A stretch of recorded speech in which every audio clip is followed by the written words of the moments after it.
tonight. You guys did the Pro Wrestling Guerrilla World Tag Team Championship titles more justice than I think anybody could have anticipated. I understand you guys are going to be boarding a plane tomorrow, and if you're successful tonight, you will be taking the PWG Tag Team titles with you to Japan to defend them in Dragon Gate.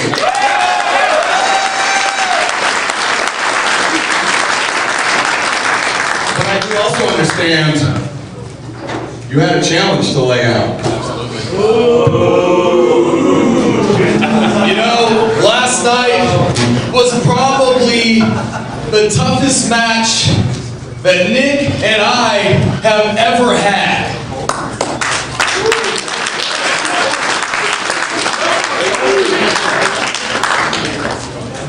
To be in the ring with guys like the Motor City Machine Guns is something Nick and I will never forget.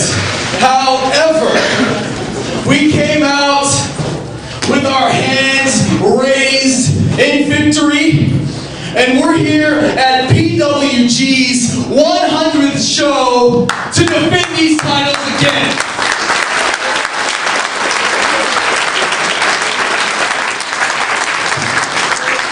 Now, as I understand, there's a tag team in the back that Nick and I, we go way back with. We started training with these guys.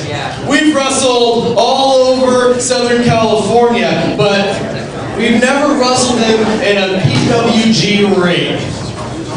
That is, hopefully, until now.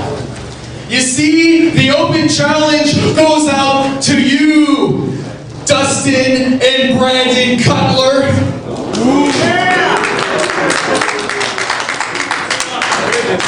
We're calling you guys out right now. Why not?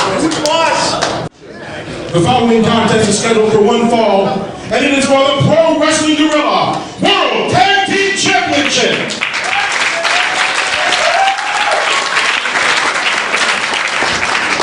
Introducing first the challengers at a combined weight of 451 pounds, the Cutler Brothers.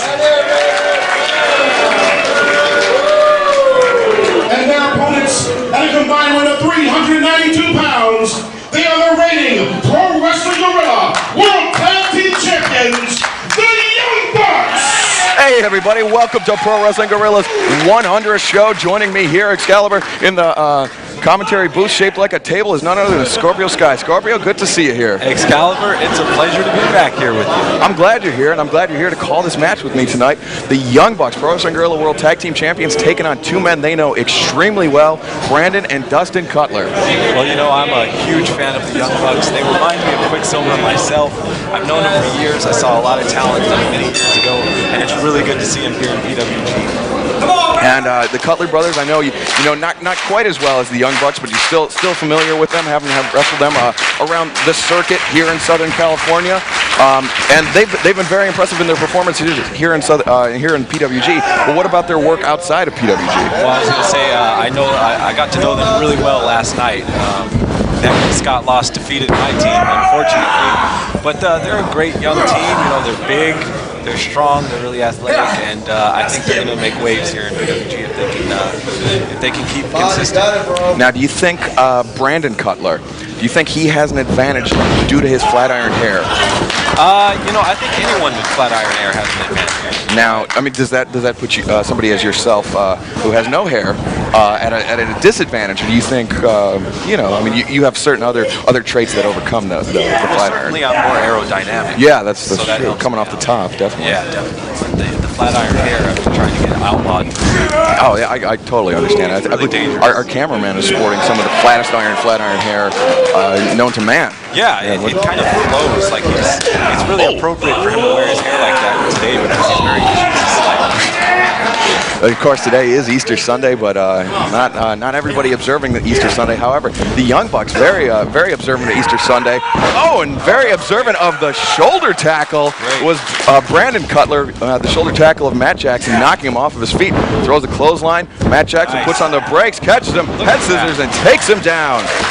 That's why they're the tag team champions. They've got moves like that. They're always changing up their offense. Brandon Can't catch them.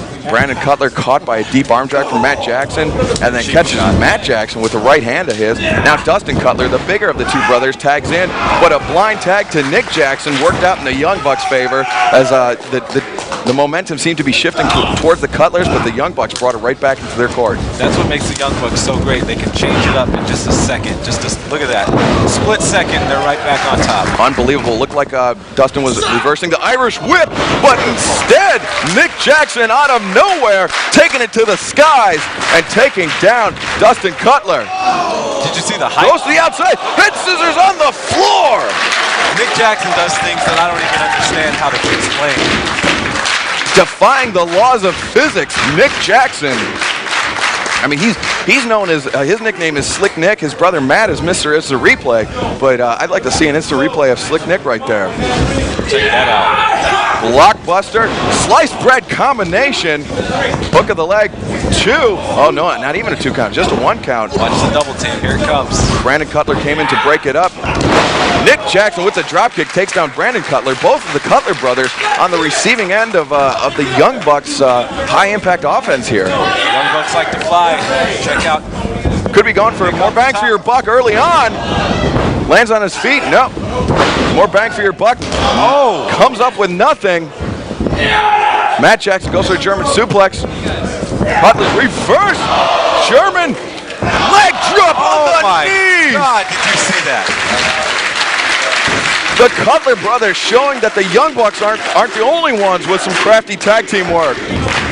I've never seen anything like that before, Excalibur. That was incredible. That was phenomenal. Now Brandon tagged back into the ring with Nick Jackson on the in the corner, getting stomped and worked over. That's what I like to do. Just pick a guy and just stomp him. Working him. Oh, there we see the Cutlers, their personal training background. Brandon has referee Tony Roma distracted, and Dustin Cutler was choking Nick Jackson with his workout equipment. Very underhanded, but I can't really hate on him for that. I like that. You know? When in doubt, just grab a tire iron and wallop him. Double shoulder tackle. You like it except when it's happening to your team, as in the case last night. It's so evil when it happens like that. Now Dustin picking up Nick Jackson. Vertical suplex. Great strength. Phenomenal strength shown off by Dustin Cutler. Arching up after that severe impact as he's brought low by the suplex. Lateral press, only a 2 count from referee Tony Roma. Famous for his ribs. His name is Tony Roma. I never knew. You just said, hey, ref? Yeah. Oh my goodness. Nick Jackson thrown for a loop. I thought he was going to try to land on his feet, but Dustin Cutler put a little downward force at the end of the backflip and just brought him face first into the canvas. Cutler's a rocking and rolling right now. This is exactly what I was talking about. If they can stay consistent, then I think there's gold. It may happen tonight. May happen tonight, and what a bad start to the Young Bucks weekend. I mean, they're jumping on a plane and heading to Dragon Gate tomorrow, but you know, things are not going to look good for them if they lose the titles here tonight. Nick Jackson escaped, and he's now, oh, look at this, the Cutler brothers backfiring on them, and Brandon being choked by Dustin. Dustin had his back turned, didn't even realize what was going on. Now Nick Jackson trying to make his way over to Matt, but Dustin intercepts him and drops the elbow between the shoulder blades. That was incredible. What a reversal by Nick Jackson. He should have got over and made that tag, though. He is very close, but Dustin Cutler cut him off. Into the ropes goes Nick. Back body drop. Nick Jackson almost nearly thrown across the ring. 1, 2, 2 count only.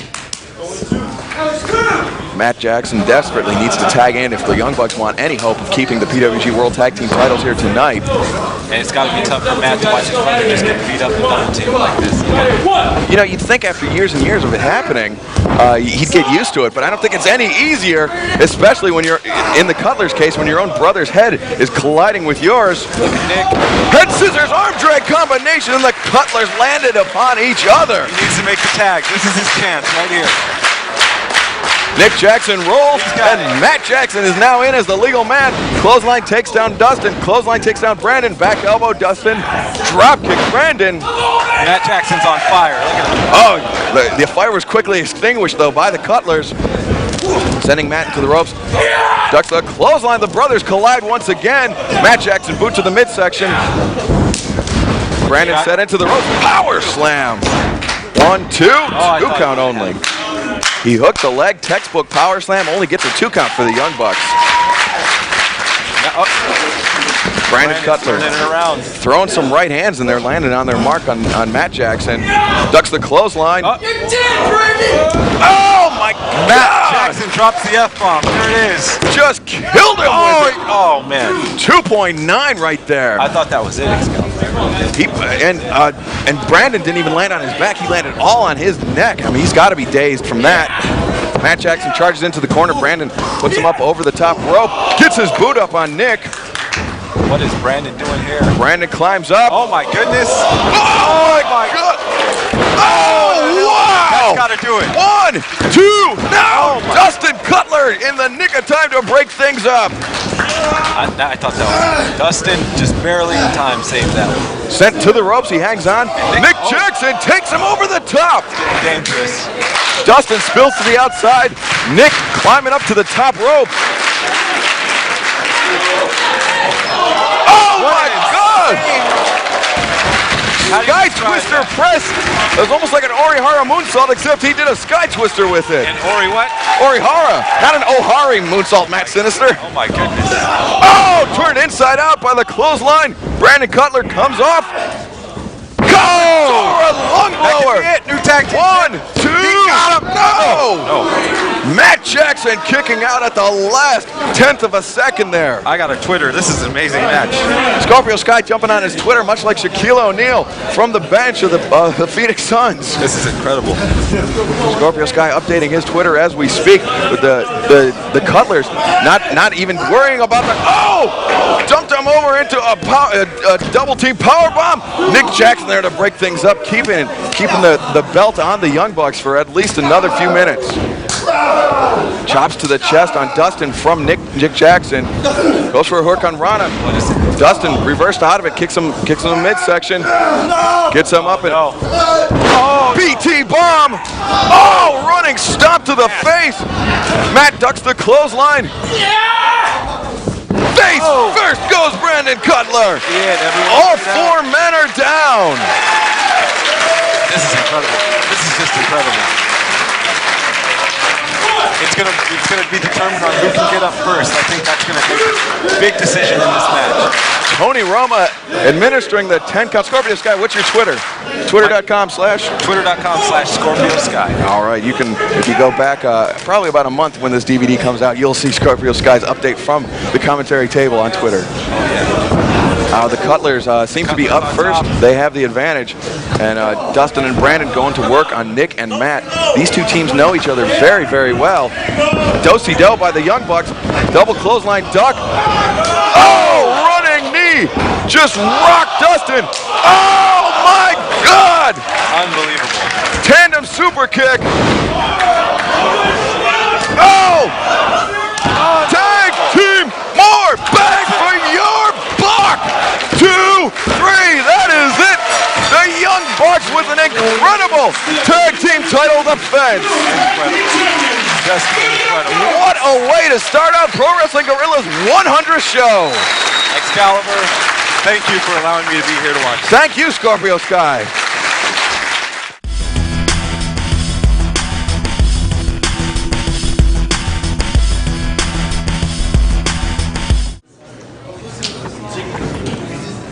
The following contest is scheduled for one fall.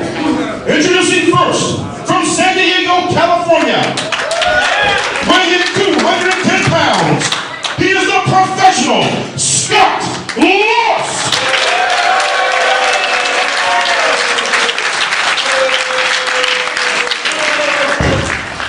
And his opponent, from Tampa, Florida, weighing in 205 pounds, Roderick Strong. Lost getting things started off here with a bang. And joining me on commentary is Austin Aries, a man who went from being an opponent of Chris Heroes to being an enemy of Chris Heroes last night, and just with one well-placed elbow on Candice LeRae. It took 2 people to beat me last night. We all know that. Tonight I'll get my just. Austin Aries will be. Oh, look at that! Reminiscent of last night, the PWG World Tag Team, World Championship title match. Wow! Roderick Strong just knocked Scott Lost back into the laps of the fans in the back row here in Reseda. I've tasted that before. Doesn't taste good.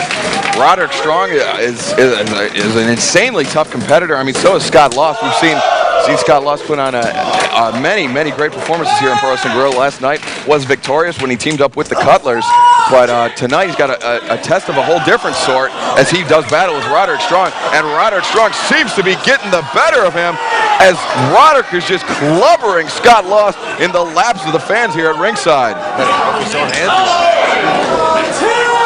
Roderick Strong really just taking Scott Lost all the way around the ring. Junior official Mike Coughlin administering the 20 count here out on the floor. Better be careful. Scott Lost puts on the brakes and drop kicks Roderick Strong. Innovative. Very innovative. Scott Lost, I mean, that's one thing he's known for is his innovative offense. He likes to put his own body on the line. I guess he doesn't like to, but he's willing to put his own body on the line if it means winning a match. And Chris Hero and I, we jokingly referred to Scott Lost as having the heart of a champion because he said that he was glad he wasn't in the finals of the 2008 Battle of Los Angeles because if it was him in Chris Hero's place, he would have got kicked in the face.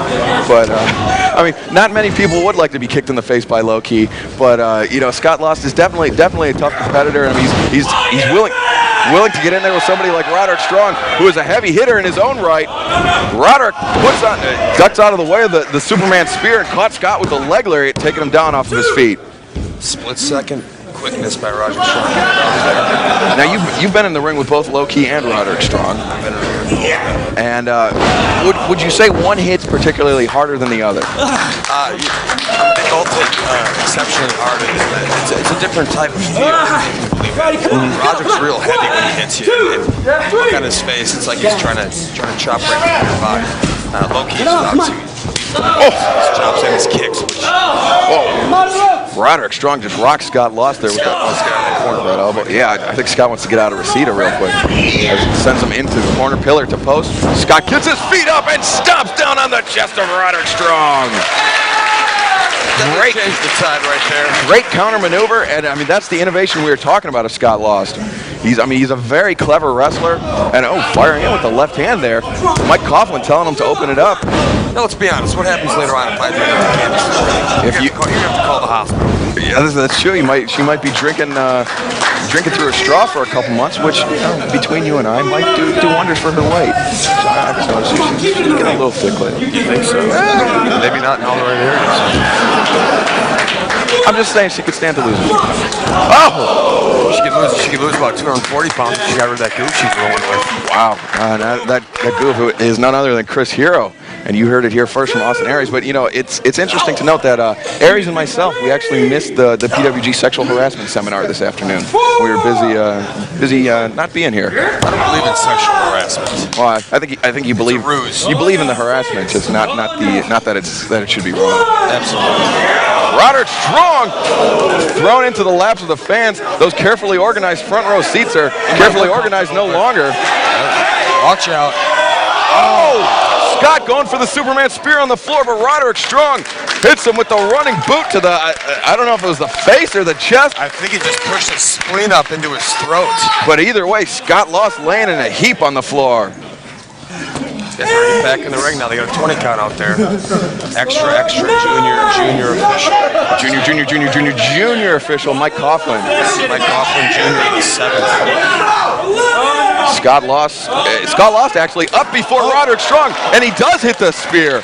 Roderick is taking a breather on the other side of the ring. He thought he was out of the range of Scott Lost, but Scott was he was on him like a pit bull. A pit bull that does Superman spears to people in chairs on the floor, which are not many pit bulls.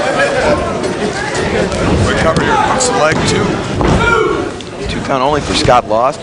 Now applying the body scissors, working over that midsection that he damaged so mightily with that spear on the floor. It's pressure on the chest there, stretching out the abdomen.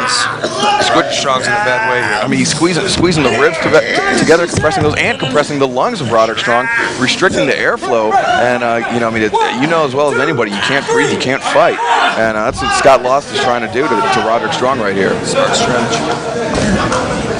Scott Lost, snapmare takes down Roderick Strong. Oh wow, this is almost like an octopus hold, except instead of linking his leg and around his head, he's using his arms. But Roderick rolling Scott back into a pinning predicament, or very nearly a pinning predicament. But Scott wisely keeping his shoulders rounded and keeping him off the canvas. Now Scott with the pin, 2 count only for Mike Coughlin. And Roderick Strong, I don't know if I've heard Roderick Strong be this vocal, when he's in a submission hold in quite some time. I think Scott Lost might have done some serious damage to Roderick Strong. It's a real pain here. You don't see Roderick Strong trying to go to the ropes too often either. He's usually trying to find a good athletic way to get out, but here he had no choice. Getting his foot underneath the bottom rope, breaking the plane, if you will, but Scott Lost forced to break, but still keeping on Roderick Strong. Very smart strategy, but a jawbreaker buys Roderick some time as Roderick just trying to grasp for air. Set up in the corner, Superman spear. Oh! Scott thought he had him outsmarted, but Roderick one step ahead. In the blink of an eye. Enziguri takes down Scott, and Scott's not moving. That might have bought Roger the time he needs to get that second wind. You can see he's clutching his midsection, and he's gasping for breath. I mean, as we were talking about before we went live, the air temperature here inside the building is quite hot, even hotter if you're wearing a velour jacket. It is. And when you have this many overweight people in one room, the heat's about to rise. Right? They sweat quite a bit, and they release a lot of methane into the air. But Roderick Strong does not seem to be affected by that at all. Great athleticism, especially for a man that was clutching his ribs just seconds ago. He's digging down deep, and there's nothing wrong with letting go of methane. Some of my best friends do that. That's cows. That's right. Roderick Strong. Of course, Austin Aries, a longtime vegetarian, or vegan, excuse me, and a good friend to animals everywhere. I think he just knocked the taste out of his mouth right there. And that's it. That's a big backbreaker. This could be it. I felt that one. 2. No, Scott Lost kicks out. As much of a friend to animals as Austin Aries, Roderick Strong is not that much of a friend to Scott Lost right now. Roger's just a bad friend to everybody, let's be honest. That's true. Backbreakers all around. Inside the ring, outside the ring. Once you got beer for him, that is your friend. Hey, bro. Freaky retard strength. FRS. No, Scott blocks it. And scouted. Into the sharpshooter. 1, 2. No. Roderick rolled him up. Both men had each other's finishes well scouted. Soulbutt to the midsection. Spinning round kick catches Roderick right behind the ear. You got all 1, 2. No, Roderick kicks out. Scott Lost didn't hit him quite flush. I believe he hit him with the tip of his toe, but he still caught him on the ear. It was enough to knock Roderick down, but it wasn't enough to put him out for the count. Absolutely. Both these guys starting to unleash the big weapons. Roderick trying to get his second, maybe or third, fourth, or fifth win as Scott Lost climbing to the top rope. Could be going for that picture-perfect elbow drop he likes to do. He's going to take a risk. He's going up, but he's going up real slow. And Roderick Strong, he's not a man you like to take easily. This never ends up well for somebody. Scott Lost, though, fired in about 5 right hands there to Roderick Strong. Roderick down, and Scott with the elbow drop right across the throat of Roderick Strong. 2, no! Halfway across the ring on that one. Close 2 count. Roderick Strong kicks out, but once again, Scott working over Roderick Strong's breathing and trying to prevent him from being able to catch his wind. And if Roderick Strong can't breathe, can't do those backbreakers, and he sure as hell can't do the stronghold. This is going to help either. And Scott Lost with the Scorpion Deathlock, the sharpshooter as he likes to call it. But Roderick, you can see that tremendous strength of Roderick Strong as he just pulled himself all the way over to the ropes to break up the hold. Scott Lost, though, keeping the pressure on Roderick Strong. Brings him up, and then gutbuster, single knee gutbuster, goes for the big fat kill, that finishing soul butt to the face, but Roderick Strong ducked it and applies the stronghold of his own. Scott lost, though, very close to the ropes. Quickly to the ropes there. You got to wonder how much the toll of working on the back and on the chest is taking on Roger. He can really pull that move off to full effectiveness. Right? Yeah, it's not usually Roderick Strong the one you see clutching his ribs or his back. Roderick Strong rolled Scott Lost through. Freaky retard strike. Picks him up, and the lug blower. Now bringing Scott up in the stronghold, and he steps over and cranks back. Roderick Strong is sitting deep on Scott Lost, but Scott's got to look up and get to those ropes, or it's going to be over real quick. Scott is, I mean, he's ridiculously close to the ropes, but Roderick Strong is exerting a ton of pressure on the lower back of Scott Lost. Roderick Strong breaks the hold again. You can see the Roderick clutching that back after his ribs were compressed by Scott Lost. I mean, some serious damage may have been done. This is not a good situation. Roderick Strong perhaps looking for a neck breaker on the ring apron. Scott throws him. Oh! Nasty spill for Scott Lost as he went down hard. Oh! Ace crusher on the floor from Scott Lost to Roderick Strong. But that's the type of move that's not good for either man on the floor. That takes a toll on both, definitely, especially on the concrete like that. Completely unprotected out on the outside. Nothing there to break your fall except perhaps a spilled pitcher of beer, and I'm not sure how much that good will do. Some fake wooden tiles. Parquet, as they like to call it. Parquet is a kind of butter, but it's not really butter. It's a spread. I know this is probably more tight. Actually, many people mistake your opponent last night for Fabio. maybe after the Seagull hit him. And I say this as a friend. A lot of people mistake me for Barack Obama. Mike Coughlin administering the 20 count to both men on the floor. I believe he's at 16. That's slow to get up here. Scott's at first. Right as you get in here by 20, it's over. 18 count. 19. Roderick on his feet and comes in to break the count at the last second. Scott right on top of him like a smart wrestler. Not going to give him a chance to breathe. Trying to turn this over. Pulls him to the dead center of the ring. Now applying the Scorpion Deathlock, the sharpshooter, and he is sitting back deep. Roderick Strong was pushing himself up, but now he's down. Chest is flat on the canvas. He is clawing. You can see his fingernails just digging into the canvas as he is pulling himself over to the bottom rope, and he breaks the hold. That's an impressive amount of fortitude right there by Roger Strong. He's not a guy that gives up easily, I know that. And Scott Lost, I mean, he's thrown about just about everything he has to offer at Roderick Strong, and still Roderick is going great guns. But Scott Lost with the upper hand right now, working over that abdomen, that midsection of Roderick Strong. And now Scott. Oh my Good night. God! 1, 2, 3. Roderick Strong lights out on Scott Lost, comes away with an impressive victory in the blink of an eye. Is there a dentist in the room here? Dentist in attendance? I think Scott Lost is going to need one after that. He definitely will, and Candice LeRae might need one tonight. Austin Aries, thank you very much for joining me, and good luck in your match tonight. Don't need it, I got skill, but thanks.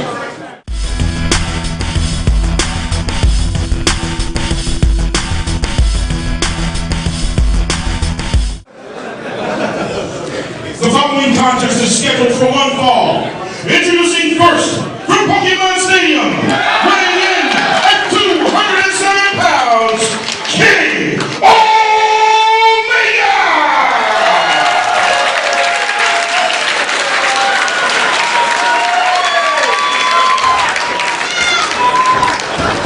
And his opponent, from Aberdeen, Washington, weighing in at 195 pounds, the American Dragon, Brian Danielson! The third match of the evening on PWG's 100th show, a match between two fan favorites, one long established, one just recently caught fire. And a man here to call with me is Pro Wrestling Guerrilla World Champion and a fan favorite in his own right, Chris Hero. Heidi Ho, neighbor. You forgot to announce my winning of the challenge. Oh, that's right. Chris Hero, of course, winner of the PWG Chubby Bunny Challenge, which is you stick as many peeps as you can in your mouth and say Chubby Bunny after each new peep inserted into your mouth. Chris Hero, I believe, got to 16 peeps. Ooh, he just slid it into his hand. I don't know what that means. Is that an anime thing? He does have eyeshadow on one. You know what that is? That's not an anime thing. That's a Little League Baseball thing. That's bad sportsmanship right there on Kenny Omega's part. But Yeah, you won the Chubby Bunny Challenge. I believe you had 16 in your mouth at one time. El Generico, the next closest competitor, only with 5. 5. Yeah, a pitiful 5. Piss poor. But you know what? They don't have Easter. Well, I guess they do have Easter in his country. They just don't have Peeps in his country. No. So he's not used to. Too expensive. That's right. Not used to the sugar. They were 10 for $10 at Ralph's, but that's still a little rich for El Generico's blood. El Ralph's. El Ralph's. Yes. Oh, look at that! He's destroying the wrist of Kenny Omega. Much like what he was doing to Chuck Taylor last night. Making Kenny Omega pay for that dirty handshake. Look at that, putting the pressure down on Omega's hand as the wrist is held tightly to the canvas and then stomping on the elbow. Kenny Omega might not be picking up his PlayStation gamepad for any time soon. And Bryan Danielson just openly mocking Kenny Omega. Combo breaker! Wow. Combo breaker indeed. Now, Bryan Danielson lives a pretty sheltered life. Yes. He reads a lot of books.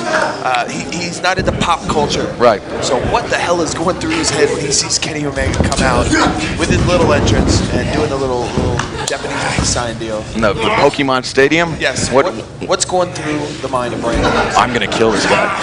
I think that's all that Bryan Danielson is thinking about. He sees him across the ring.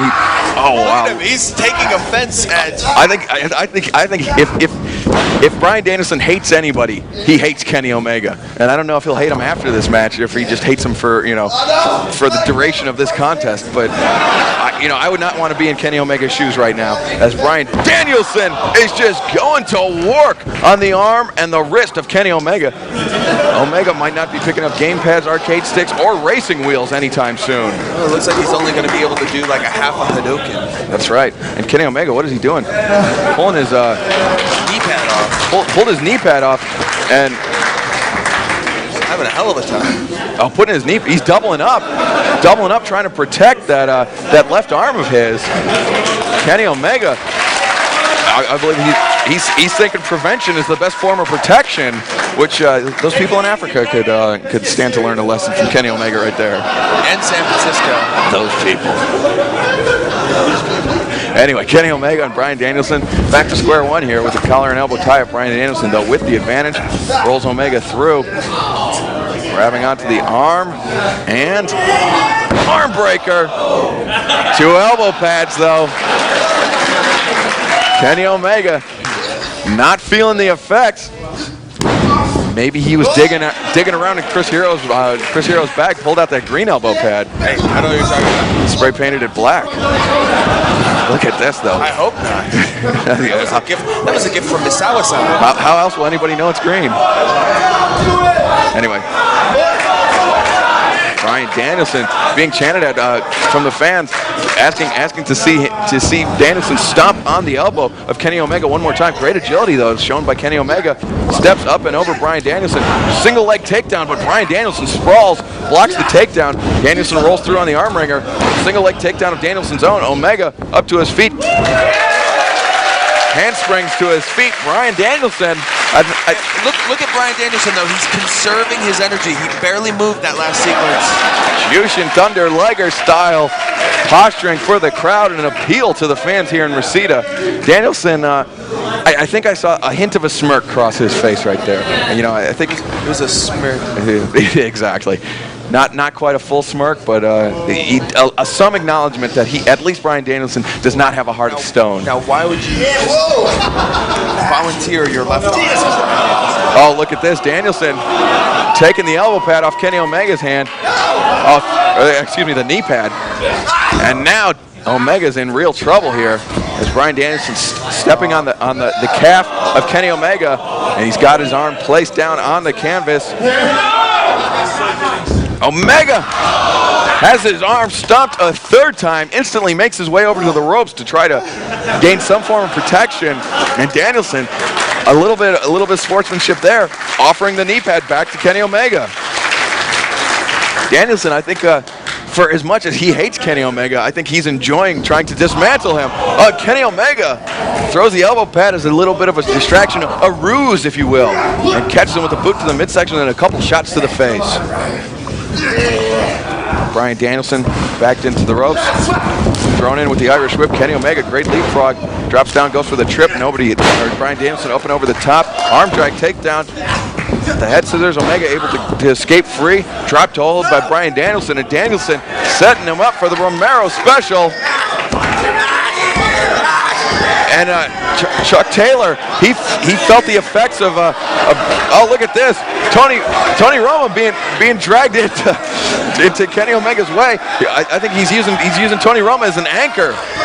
Tony Roma's his name? Tony Roma, he's famous for his ribs. Wow.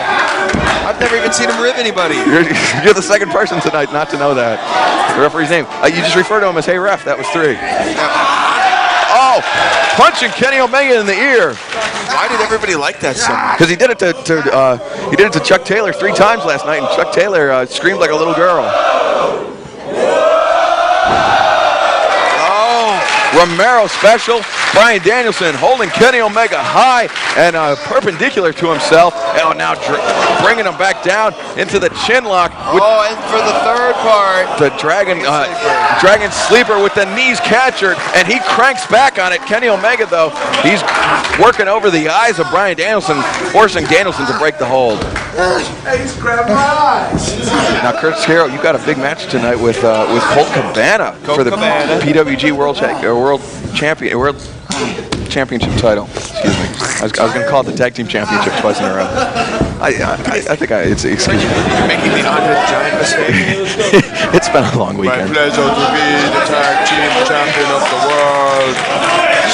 But so after I defeat Colt Cabana tonight, I will sell my title to Ted DiBiase. Wow.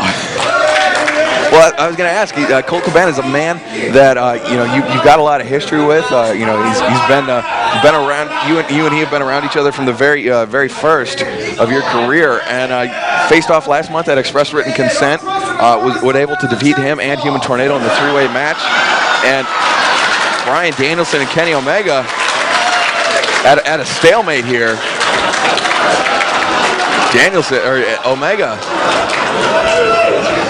Omega not taking too kindly to what Danielson had to say, but I was going to say, do you think Colt Cabana's experience in the past 16-18 months when he was away from independent professional wrestling, you might not have seen as much Colt Cabana as you used to have been able to. Well, I'm pretty sure he hasn't seen nearly as much of Chris here as he used to see. I've changed my style up a whole lot, and I'm really looking forward to see what he has in store for me. It's going to be a great match. I've known Cabana for 9 years, 9 long years, and tonight it'll be a pleasure, personally and professionally. Well, I'm glad to. I'm not going to lose. I'm going to win. This is Ebisan Kushinbo Kamen style. Oh, look at this. Arm wrestling contest is broken out here. They don't have the levers to hold on to. So this is pure strength on both men's part. Kenny Omega with the assist. Tony Roma, he's not breaking it up. Oh, but Bryan Danielson powers Kenny Omega over and wins the arm wrestling contest. Brings him over the top quite literally. Shades of Scott Norton. Yes, indeed, Scott Norton, famous arm wrestling champion. That's where the power lies. Omega asking for this guy wanting to get in on the test of strength. Gentleman in the black shirt. I believe he might have had quite a few Easter cocktails already, very early in the evening. State Northridge. Got about 5 more matches to go. They were eliminated from the NCAA Final Four tournament very, very quickly. Unlike Thumb War.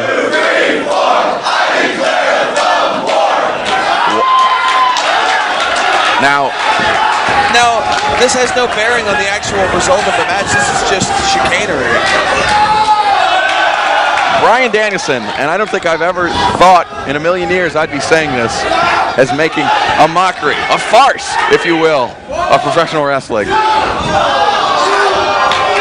He is definitely not the best thumb wrestler in the world. Very true. Kenny Omega coming away with the advantage there with the thumb wrestling contest.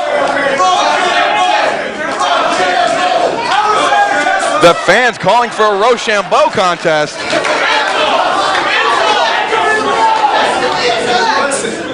I've won one. You've won one. Yes, I have.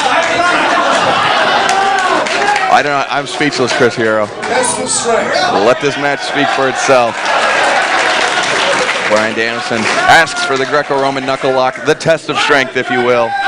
with Kenny Omega and his injured left elbow.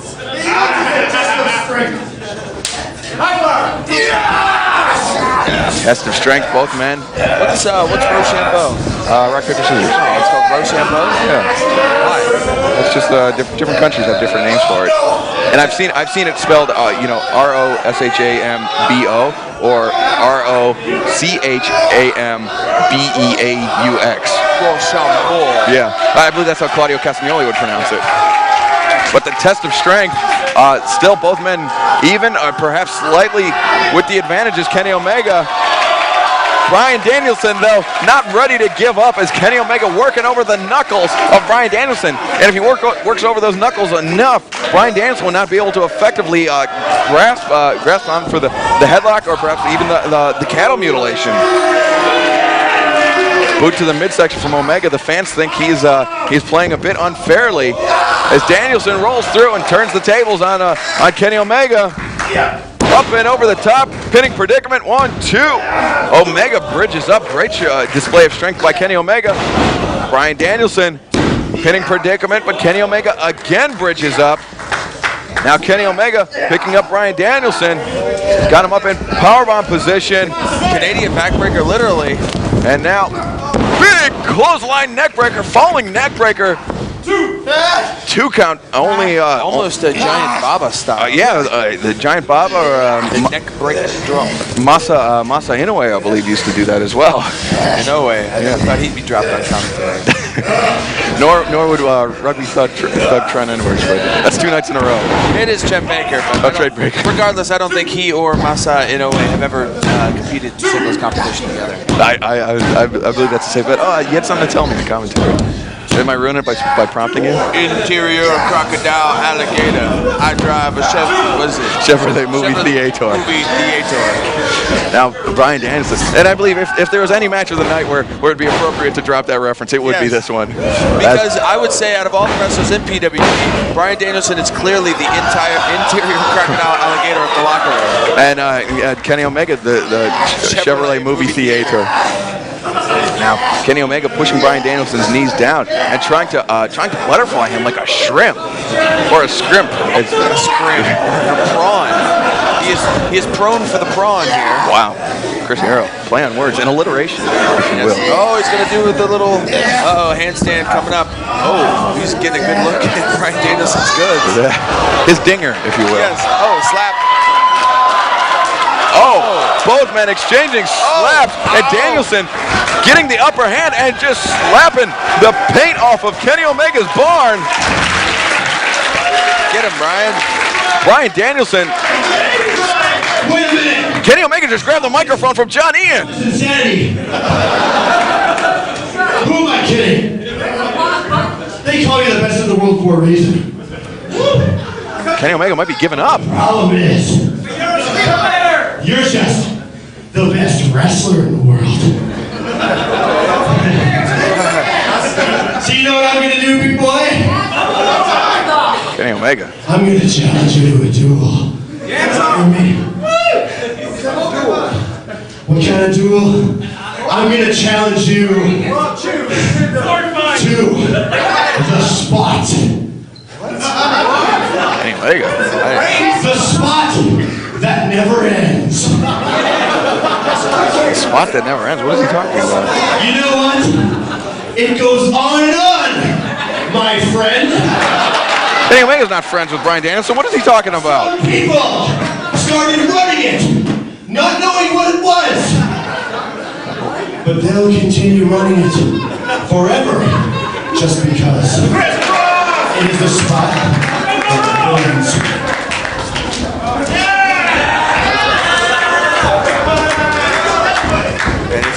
Kenny Omega just running the ropes. He's got the microphone. Inexplicably, Bryan Danielson joins in. Tony Roma.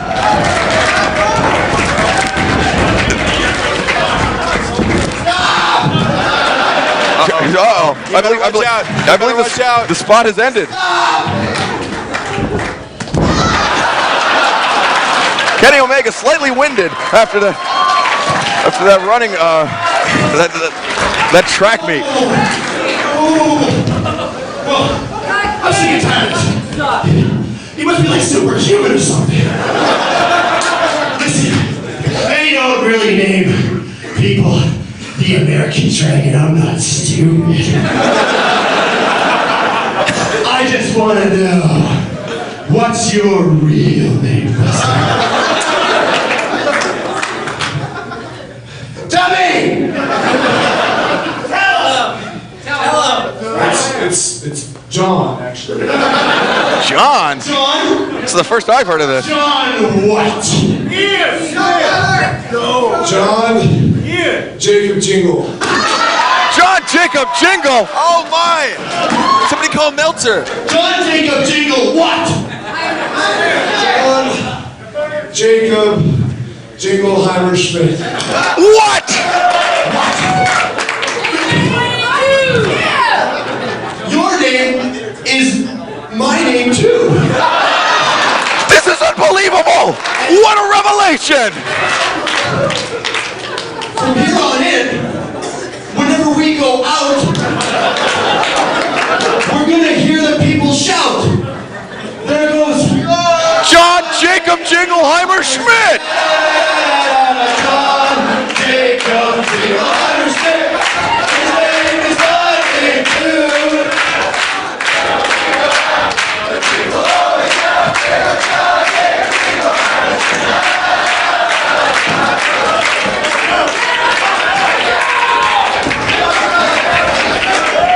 Chris Hero, I don't think we need to be here for this. No.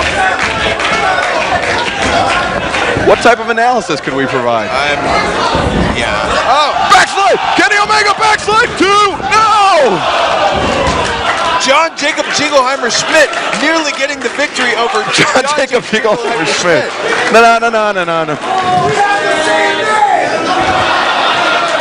Brian Danielson feeling betrayed by his same named brother. Coincidental.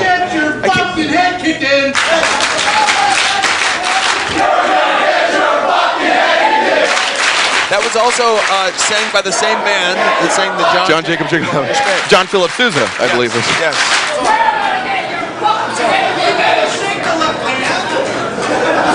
Kenny Omega offering the left hand. You take with the left, you shake with the right. That's what they told me when I got my high school diploma. Yeah? Yeah. I think I saw that right on my truck stop ball. Oh, Kenny Omega. Oh, that dastardly. A bad show of sportsmanship there by Kenny Omega. Sending Brian Danielson in pillar to post. Danielson, though, up and over the top. Danielson comes off. Kenny Omega had it well scouted. Danielson usually goes for the flying elbow, but Kenny Omega caught him with the leg lariat. Up and off the turnbuckle, down to the floor. Both men crashing to the outside on the near side of the ring. Taking one out of the page of his partner Ibushi Kota's book with that slingshot Orahara moonsault. The Ohari moonsault, Chris Hero. Moonsault. Oh, wow. Ow. Kenny Omega coming down for the crossbody, but Brian Danielson almost going vertical, literally head over heels with that drop kick. Now Danielson pinning Omega to the mat. Chris Hero much amused by the moonsault. The Ohari moonsault. Uh-oh. Is John Ian going to take the brunt of this? Brian Danielson, tope suicida, crashing into Kenny Omega. You suck, Omega. Oh, watch out, Kenny Omega. Danielson rolling Omega into the ring. Omega trying to get his bearings after that tope suicida on the outside. Danielson up off the top, drop kick. Sends Omega for a loop. And Omega, he's struggling to get back up to his feet, but he's not quite there. Brian Danielson coming off the rope. Oh, running front kick catches Omega right across the teeth. 1, 2, no, 2 count. Omega able to kick out. Omega is in a great deal of pain there. Oh, look at that. Brian Danielson just slapped Kenny Omega in the face, and he caught him hard with that one. Oh, another one. Danielson, I believe he's going back to hating Kenny Omega rather than being slightly amused by him. Oh, the rake of the eyes. Brian Danielson really going to work on the face of Kenny Omega there. Omega sent into the ropes, up and over the top of Brian Danielson. Omega coming off, cross body. Danielson rolls through, rolls him up, 2, no, almost a 3 count. Oh, rolling soul butt to the midsection. Sano style. Goes for the dragon suplex. Danielson goes for a German suplex. Omega though lands on his feet. Enziguri got him flush on the back of the head, right at the spinal cortex. Oh, his Blue shadow. nose is busted. Kenny Omega is bleeding from the nasal cavity. I can't blame him after getting He looks like Rudolph. getting hit with that front kick, and then having his face worked over by Brian Danielson. Hadouken knocks Brian Danielson all the way back to the corner. Dragon suplex, 1, 2, no! Danielson kicks out at 2. A dragon suplex to the American Dragon. Who'd have thunk it, Chris Hero? I don't know. Who'd have thunk we'd see a John Jacob Jingleheimer Schmidt duel? I don't know, but it's a good thing there isn't an Omega suplex because Danielson might be dropping Kenny Omega. There is an Omega driver. Oh, Isn't maybe, that maybe he was talking with Chuck Taylor the That's other right. The awful, the Omega driver. So Oh, is he going to set him up top? This is. Oh no, he's going for that thing. the Kreutz Wrath that Oh my God. oh, could be Avalanche Kreutz Wrath. He was able to defeat Davey Richards with it last night. The Avalanche version? No, the regular Kreutz Wrath. Brian Danielson, Everest German suplex. Drops Kenny Omega on the back of his head. Running knee. Brother kick. Turns him Brother kick. inside out. And now Kenny Omega is gonna get his fucking head kicked in. Brian Danielson just stomping on the already bloodied face of Kenny Omega, and now he's got him in the triangle. The triangle, he is cutting off the blood flow to the brain of Kenny Omega, and that is it. Kenny Omega taps out to the triangle. Brian Danielson comes away with the hard-fought victory. Got to the ropes just a couple seconds too late. I have to fight! Brian Danielson comes away with the victory. And Chris Hero, thanks for joining me. Good luck in your match tonight with Colt Cabana. Dankeschön.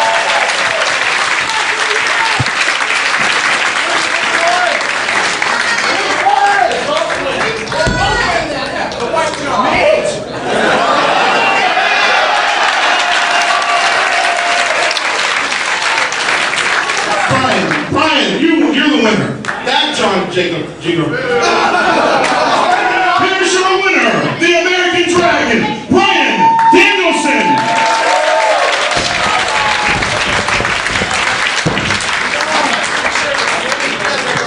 I'm sorry. John. Shut up, John. I'm sorry. You suck,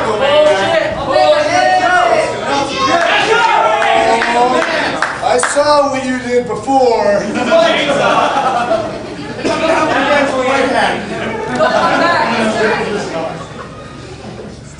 Yes! Okay. Thank you, Johnny.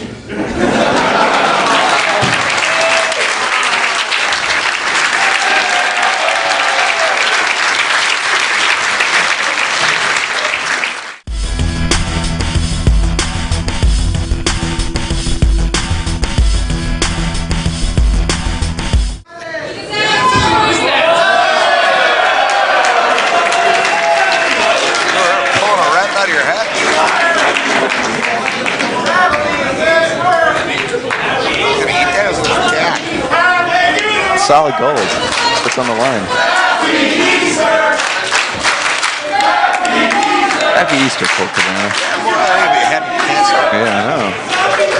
The following contest is scheduled for one fall. Introducing first, from Hollywood, California, weighing in at 218 pounds, Joey Ryan.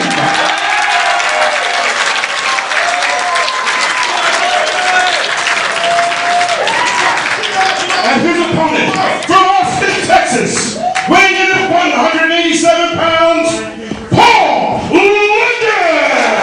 Making Making his dramatic return to the commentary booth is none other than classic Colt Cabana. Hey, it's good to be here. Paul London getting things started off with a bang there with a drop kick on Joey Ryan. Oh my God! Chocolate rain. Oh, he's eating it. It was in his crotch before. It was in his crotch. Is that a disqualification? He just hit him with a foreign object. I don't know. It's raining chocolate here in California. Apparently. Oh, Joey Ryan getting on top of Paul London, firing in with some right hands. Joey Ryan very unhappy at his treatment at the hands of the intrepid traveler. I would be upset if he just got hit with a chocolate Easter bunny. Joey Ryan, Paul London hasn't even had a chance to get out of his spacesuit. He just came from NASA, and now all of a sudden he's expected to get in a wrestling ring. At least give him a second, To disrobe, yeah. Sure. He wears a T-shirt underneath that spacesuit. That seems unnecessary. Well, that's what maybe you've been part of the NASA travel program. That's true. I've not been to Venus. Or you have been to Uranus. Joke. Classic Colt Cabana. That's the wit that we have missed so sorely here on commentary. You set me up. I knocked it down. I'll tell you. That's it. That's what I do. Thank you. Now, Paul London, single leg drag. I believe it was like an arm drag to Joey, or a leg drag to Joey Ryan's arm. Sure, some lucha stuff. I'm not really familiar with that, but I'm learning. You were the innovator of the 3-in-1, something that's proved valuable over the years for me. Correct. Oh! Joey Ryan pulled down hard, face first onto the canvas. That was the one-on-one, one-in-one. And Paul London, He's been known to fly high, Scalabra. he has, and his first singles competition here in Pro Wrestling Guerrilla. Head scissors takes Joey Ryan down to the floor on the outside. And Paul London, he made his debut in Pro Wrestling Guerrilla last month at Express Written Consent. The very same night that classic Colt Cabana made his surprising return to Pro Wrestling Guerrilla, challenging Chris Hero and Human Tornado in the three-way championship title match. And tonight you got Chris Hero one-on-one. You have a prediction for tonight's matchup? I predict gold, of course. Gold, man. I predict gold, man. Oh, spear! Caught Paul London right in the midsection. Paul goes down in a heap. And I was doing a horrible Scotty Goldman joke just as that happened. So. I stepped on your punchline. Oh, I got you. Yeah. You were never Scotty Goldman to me. Thank you. You were always Goldman.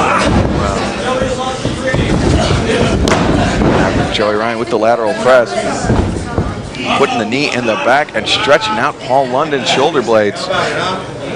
Taking control of the situation. This is Joey's house. You got to remember that. And you know what? For as much as this is Joey's house, he hates to be here. I mean, he thinks Paul London just blew a great opportunity by leaving WWE, by not playing ball, by not politicking as much. Playing with ball. That's right. By not politicking as much as he possibly could. Joey says it's the dream of just about everybody in professional wrestling to make it there, and for Paul London to blow that opportunity is a slap into the face to the men like Joey Ryan. Joey Ryan, they're using the thumb to the eye, a great equalizer. But I mean, you got to admit, Joey does have a bit of a point there. But Paul London, I mean, you saw it. You saw it last month. You saw it last night. Definitely marches to the beat of his own drum. Sorry, go on. No. And, he's not a man to be constrained by corporate America.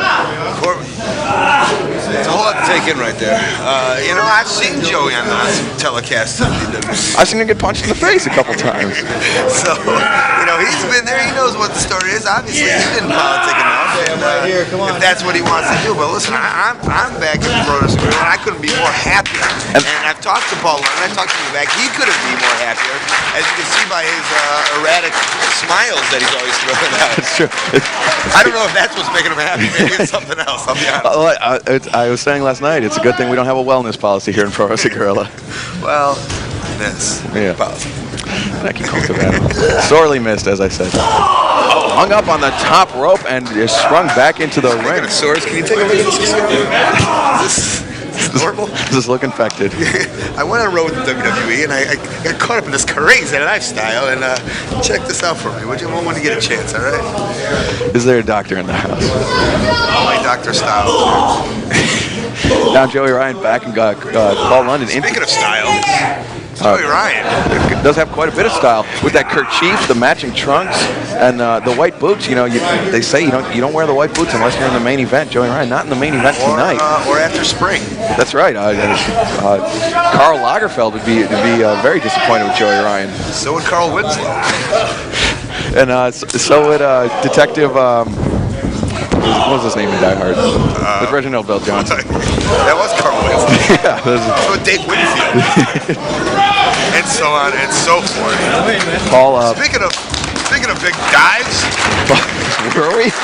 Oh. Joey Ryan goes in for the spear. Paul London up and over the top with the tope con hello. Hello.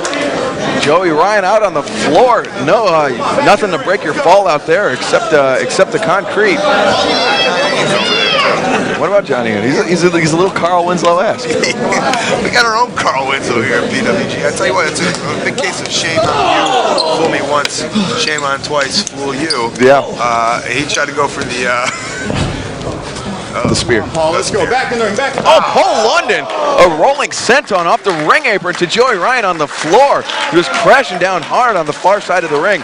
And if Johnny Ian is PWG's Carl Winslow, does that make Human Tornado our Urkel? yes. Our Stephen Q. Urkel. Yes. That makes Cole Cabana the little girl that went on to do porn. Are you saying you sold your soul? Yeah, I guess you think it that way. But no, literally, I went on to do porn. Come on, Joey. Oh. Yeah. Wow, congratulations. Thank you, and I'm a little girl. Little black girl. Yeah. From Chicago. There you go. It all matches up. The dots have been connected, just like Joey Ryan is connecting the dots on Paul London's face. I believe. I can't tell. I don't know. Saying he's got blackheads? Oh, Joey Ryan, Paul London firing back with an elbow of his own on Joey Ryan. This is looking fierce over here. Colt Cabana tried to shield his cough from the microphone, but did you still hear he it? still heard it full force. That's all I learned at FCW is how to shield coughs while doing commentary. Obviously not good enough. Our mics are quite sensitive here. We like to. Was it Oh, I believe he hit him with a pitcher of beer. Somebody lost a beer. I'd be upset. Our mics are so sensitive you can hear the ice in my cup rattle when I take a drink. Joey Ryan just dumped Paul London head over heels on the floor, very nearly onto an upturned chair, but There's no chairs there. yeah, I don't know if a chair would have broken his fall or a chair would have broken his back. Right. Either way, it's Joey Ryan's on the offensive here. I believe, are those fans taking camera phone pictures or camera phone video? Oh, right into the sound equipment.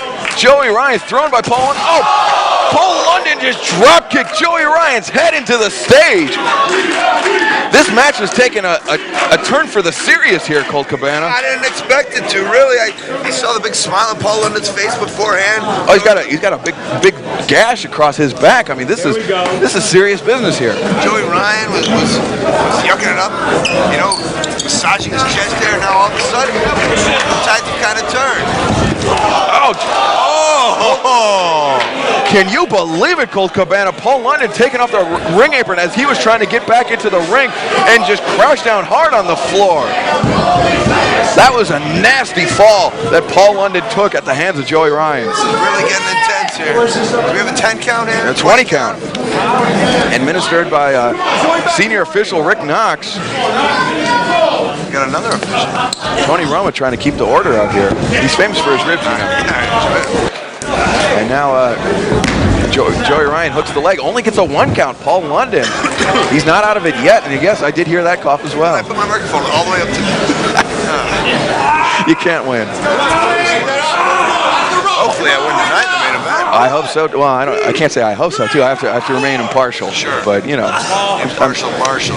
I'm secretly pulling for one of the competitors in the match, and it might be you. Nice, I'll take it. I'll take what I can get. Paul London trying to use the ropes to pull himself up to his feet and using his legs to keep Joey Ryan at a distance. Smart strategy for London, but Joey Ryan comes and just toe kicked him in the chest. He tried to put his dukes up. Didn't work though. And now he's just stepping on the midsection, applying quite a bit of pressure to the breadbasket of Paul London, or should I say the space ration basket of Paul London. Sure, it's I don't know.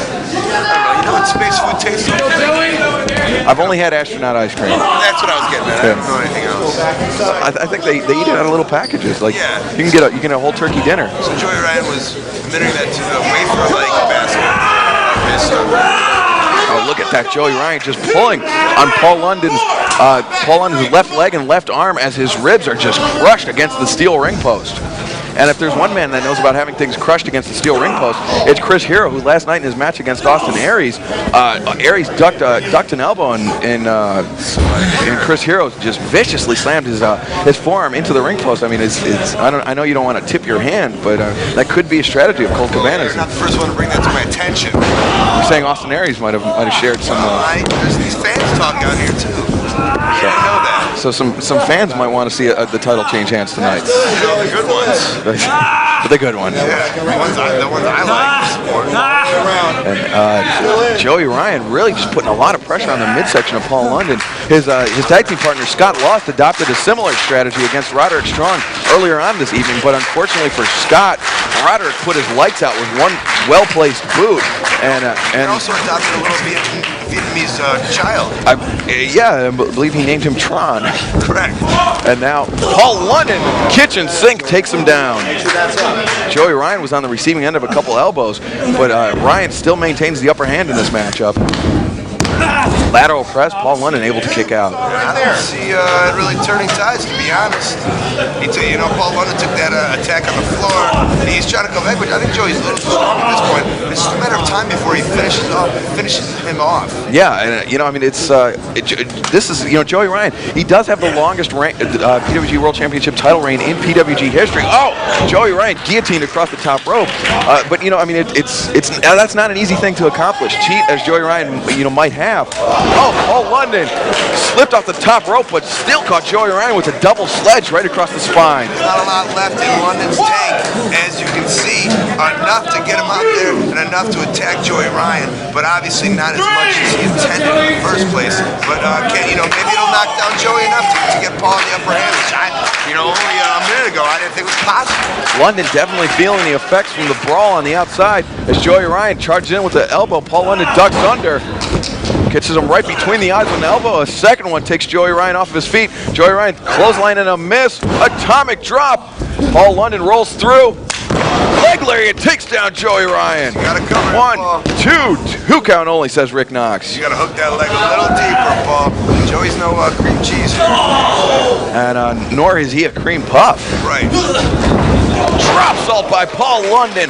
Right on the money. Joey Ryan taken off his feet. That's a move that Paul London is famous for. Lateral press. Again, Paul London does not hook the leg, and Joey Ryan again able to kick out at 2. Yeah, it could be a downfall from Paul London here, although I don't think that's his only downfall. There's probably many. Paul London but it could be hooking the leg. Holds on to the middle rope. Oh! Joey Ryan unceremoniously met with the middle rope. I don't know if his boys hit the middle rope or his taint, but either way, it's no fun. Oh my God! Joey Ryan just swept Paul London's feet off the ropes, and Paul London just went crashing down ribs first on that turnbuckle, the exposed metal part of the turnbuckle behind the pad. Right, we're right here to hear that. That was It was a vicious impact. I have these little earmuffs over my ears like a NASCAR driver. That's what I can see here. Now what's he going for? Or perhaps a resident of a winter climate. Exploder suplex by Joey Ryan off the top rope, avalanche style. Paul London thrown across the ring, and he is in a heap at the far corner of the ring. Joey Ryan pulling him out to the center, so there will be no rope breaks. 1, 2, no, Paul London kicks out. He had to work for that one, but he still got kicked out and is still in this matchup. There's a lot of time in between the time he can go after and drag him to the middle of the ring. Not too much Boot to the side of the head. Ducks under the super kick. Enziguri sends Joey Ryan through for a loop. Colt Cabana taking the headphones off. I still could hear it just a little bit. Okay. The hint of a cough. Well, it wasn't me. Plus, I was looking at you. So it might have been a psychological thing. This match is fantastic so far. The people are really behind Paul. I got a feeling they want to see a 450. They want to see a shooting star. They're here to see Paul London. He's a star, a shooting star. Paul London gets his boots up, knocks Joey Ryan back. Joey Ryan, a right hand to the side of Paul London's head. Another right hand to the crown of the head this time. An elbow rocks Paul London. London was going up to the top rope. Who knows what he had planned? But either way, Joey Ryan put a very swift end to those plans.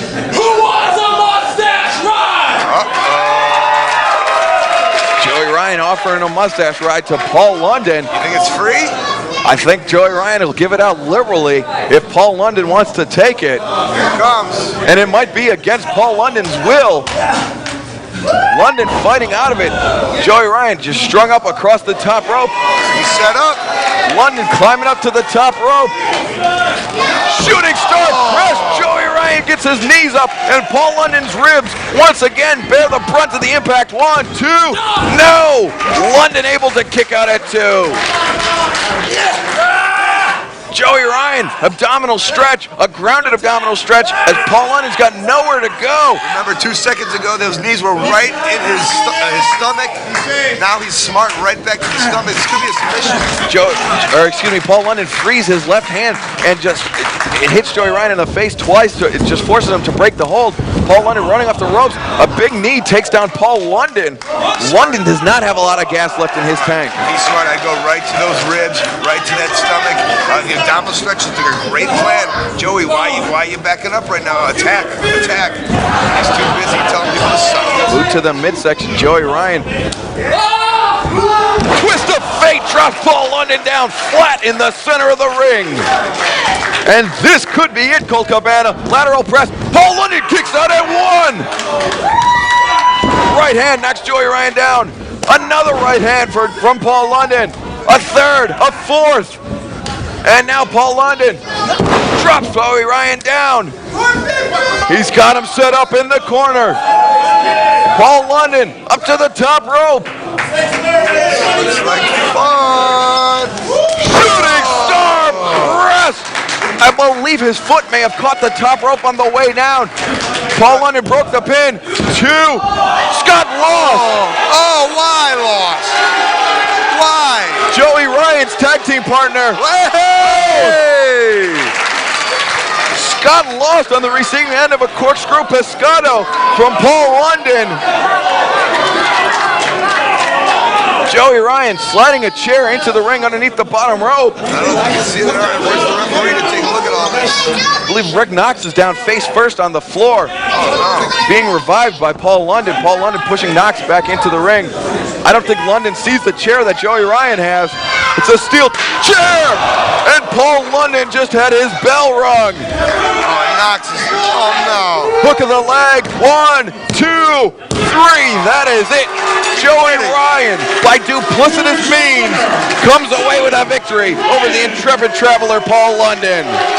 And Colt Cabanas, thank you very much for joining me for commentary tonight, and good luck in your title match with Chris Hero later on this evening. Thank you very little. Work on that coughing, buddy.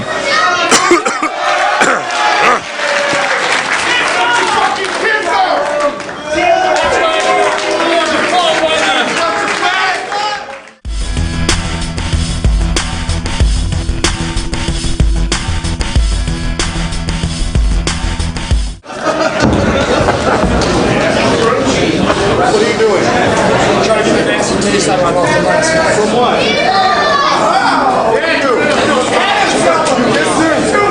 The following 6-man tag team contest is scheduled for one fall. Introducing first, Team. I see a woman. I'm sorry. What's up with that? I apologize. The 6-person tag team contest is scheduled for one fall. Introducing first, team number 1, from Hollywood, Alabama, weighing in at 168 pounds, the Human Tornado!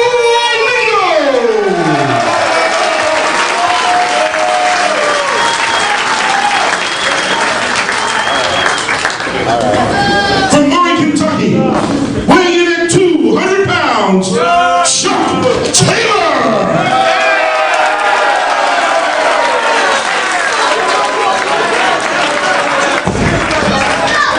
Savage, Minnesota, weighing in at 202 pounds, Austin Aries.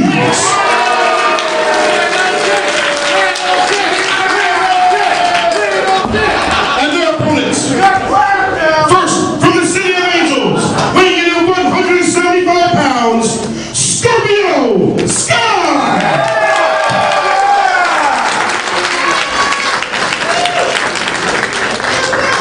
From San Diego, California, weighing in at 187 pounds, he is the New Age Punisher, B-Boy!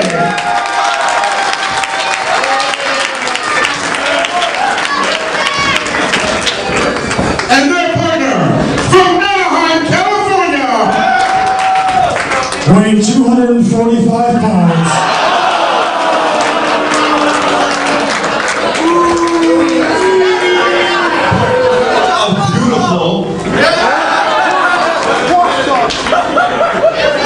Ladies and gentlemen,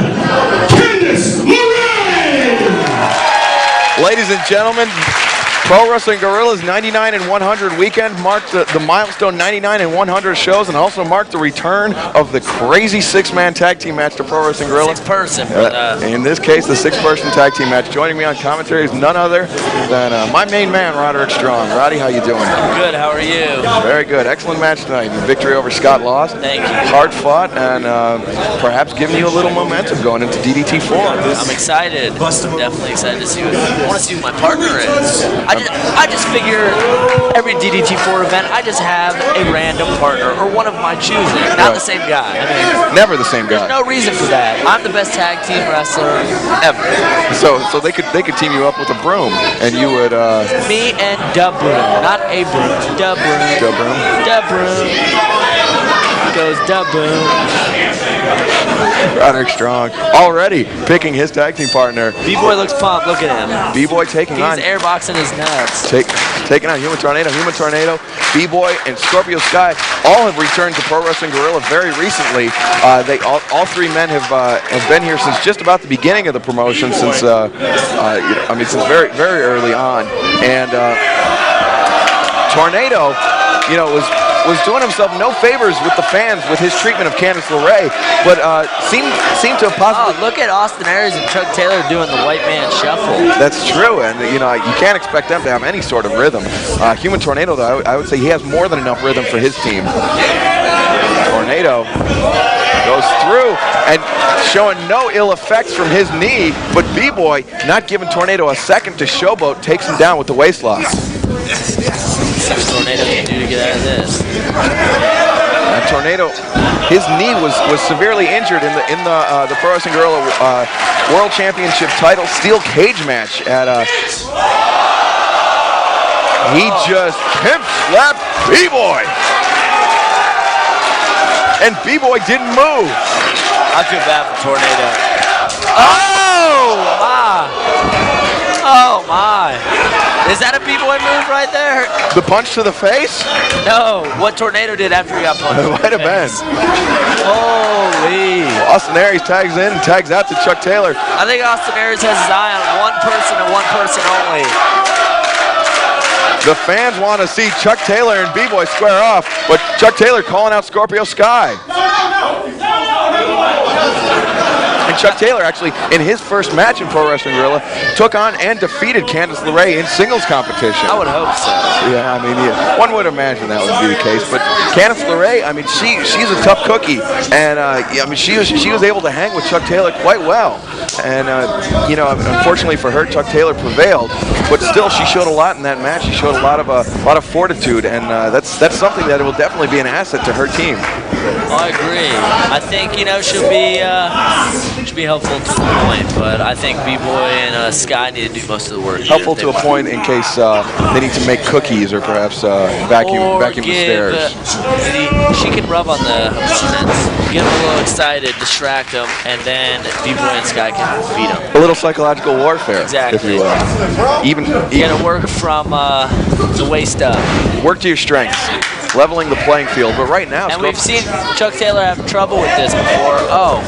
Scorpio Sky and Chuck Taylor. Looks like Chuck Taylor might have picked up a thing or two from Bryan Danielson last night. Good tonight. Even though he was defeated. Oh, look at that! Now he just died. Brought down in a very unkind pinning predicament by Scorpio Sky. Scorpio Sky only getting a 2-count. Referee Mike Coughlin right there on the Johnny on the spot there, if you will, or Mikey on the spot. I touched his butt, never pulled his hair. So they're arguing with the ref. I can't hear what was said, but I think they should start punching each other in the face. Mike Coughlin trying to get action back underway. Scorpio Sky and Chuck Taylor circling each other. They lock up. Center of the ring, Chuck Taylor takes the left arm of Scorpio Sky, rings it through. This guy, very athletic. Insanely athletic. Scorpio Sky. Oh! Man, it looked like he could have twisted his arm right off there. And this is the same arm that was worked over by Brian Danielson last night. So Scorpio Sky, it looks like you and Colt Cabana's got whatever's going around. A lot of coughing away from the microphone. Chuck Taylor. Oh, very athletic. A page out of Brian Danielson's look book. at Sky. Equally athletic move by Scorpio Sky. Taylor retreats to the outside. Scorpio Sky puts on the brakes as Taylor went under the ring apron for cover. That's just a cost for being tired. Oh, I see. You're exhausted. Had a long weekend. Yes. 4 days in a row. 2 nights with our distinguished competition. 2 nights with Pro Wrestling Guerrilla. But Roderick Strong. Your competition? We like to think they're the East Coast version of us.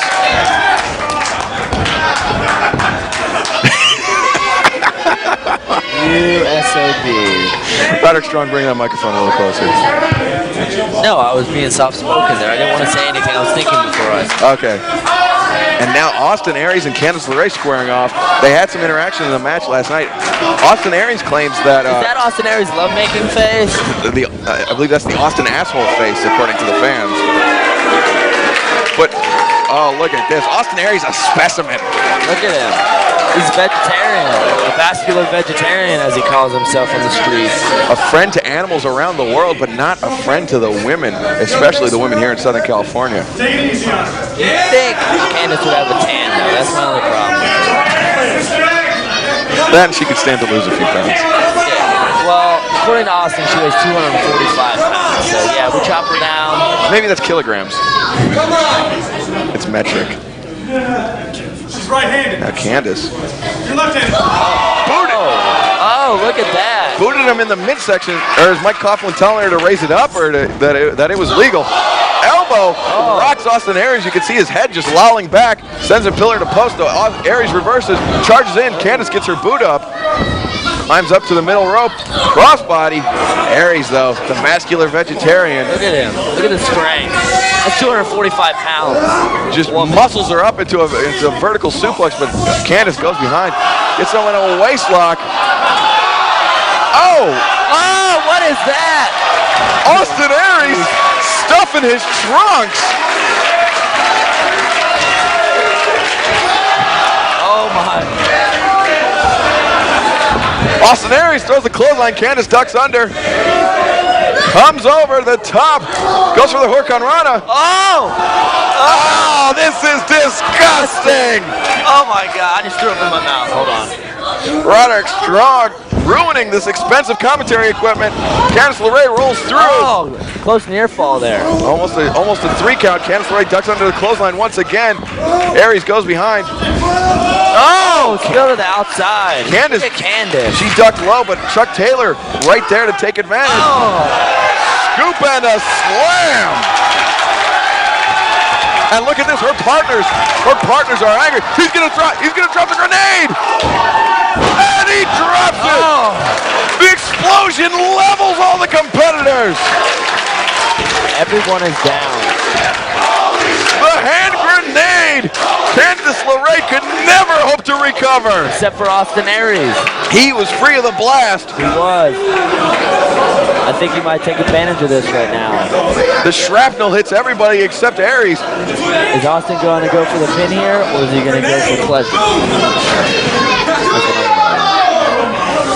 Nobody knows. Maybe his pleasure, Candice LeRae's pain. He rakes the eyes with the soles of his boots. Now picking Candice LeRae up, driving her into the boot of Human Tornado. And he is down. She is well acquainted with the boots of Human Tornado. Now Tornado, he claims he turned over a new leaf last month when he extended his hand to Chris Hero. Oh, but now stomping Candice LeRae across the chest. Oh, look at this, just rocking the head of Candice LeRae back. And again, and the white man shuffle going on the apron. He's looking good. I'm surprised Chuck Taylor hasn't fallen off the apron yet. Oh, look at this. Human Tornado using his entire weight just across the throat of Candice LeRae. And now Austin Aries. Austin Aries shucking and jiving. Look at this, Chuck Taylor coming in. Just Chuck Taylor strutting his stuff and stomped her right across the face. I think Chuck Taylor can beat up a woman. He cannot beat Bryan Danielson, but he can beat up a woman. It's a tall order to beat Bryan Danielson, as we saw in his match with Kenny Omega last night. Cristo applied by Candice LeRae on Easter of all days. Can you believe it, Roderick Strong? Come on, Chuck Taylor. Chuck Taylor's got to get her off of him. Human Tornado, it does not seem like he has turned over a new leaf at all. And look at her partners, B-Boy and Scorpio Sky. I just think that's the way Tornado's used to treat her. I don't think it's anything personal. B-Boy and Scorpio Sky are on the apron. They are chomping at the bit to get in the ring, not only to win the match, but to save Candice LeRae. Austin Aries just slapped Candice LeRae crossface. Now getting in the face of Mike Coughlin is Austin Aries. I think he needs to go for the victory here. He's calling for the elbow. Power drive elbow right here. The south side of the building, north. The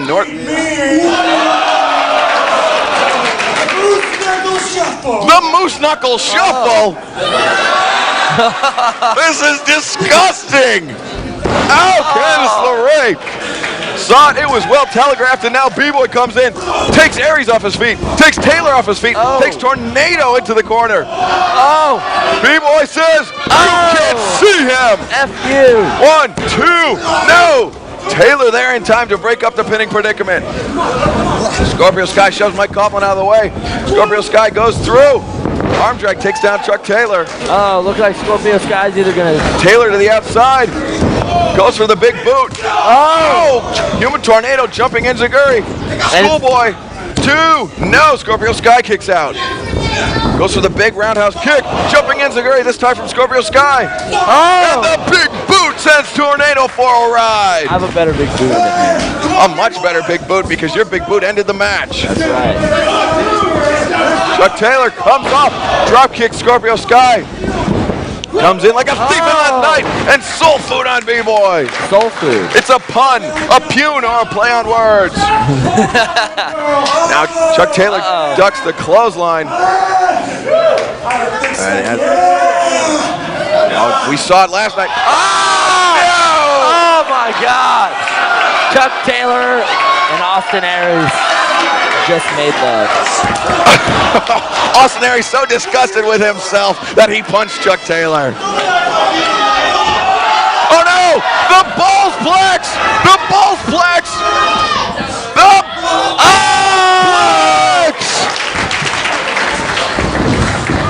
Oh, B-Boy. Got Aries set up in the corner and just raked across his face. Scorpio Sky.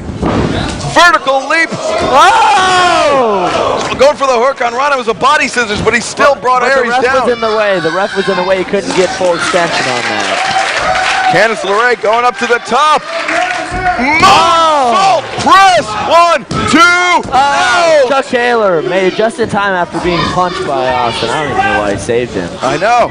They're lovers now, though. P-Boy thrown over the top rope by Chuck Taylor. Taylor could be going after Candice LeRae, who is the legal person in this match. Chuck Taylor went for a baseball sliding dropkick with Scorpio Sky. He lowered the rope, so Chuck Taylor crotches himself on the bottom rope. A lot of ball play going on in this match. Jumping knee. Jumping knee, Jumbo Saruta style, and I can almost guarantee Human Tornado has never, ever in his life seen a Jumbo Saruta match. But that doesn't stop him. That was impressive. That was very impressive. Tornado lands on his feet, showing no ill effect from his knee injury last year.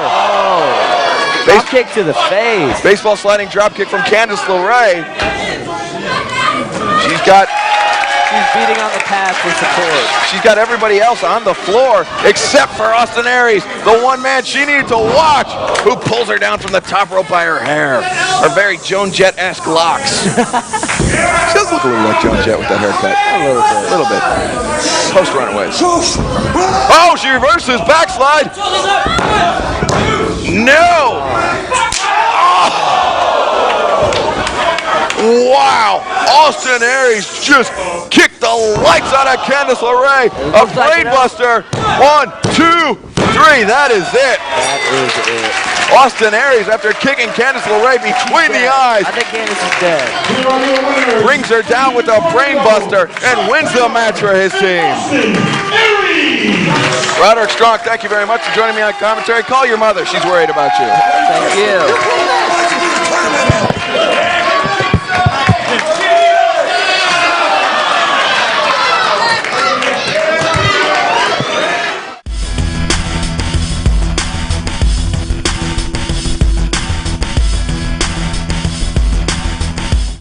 The following contest is scheduled for one fall.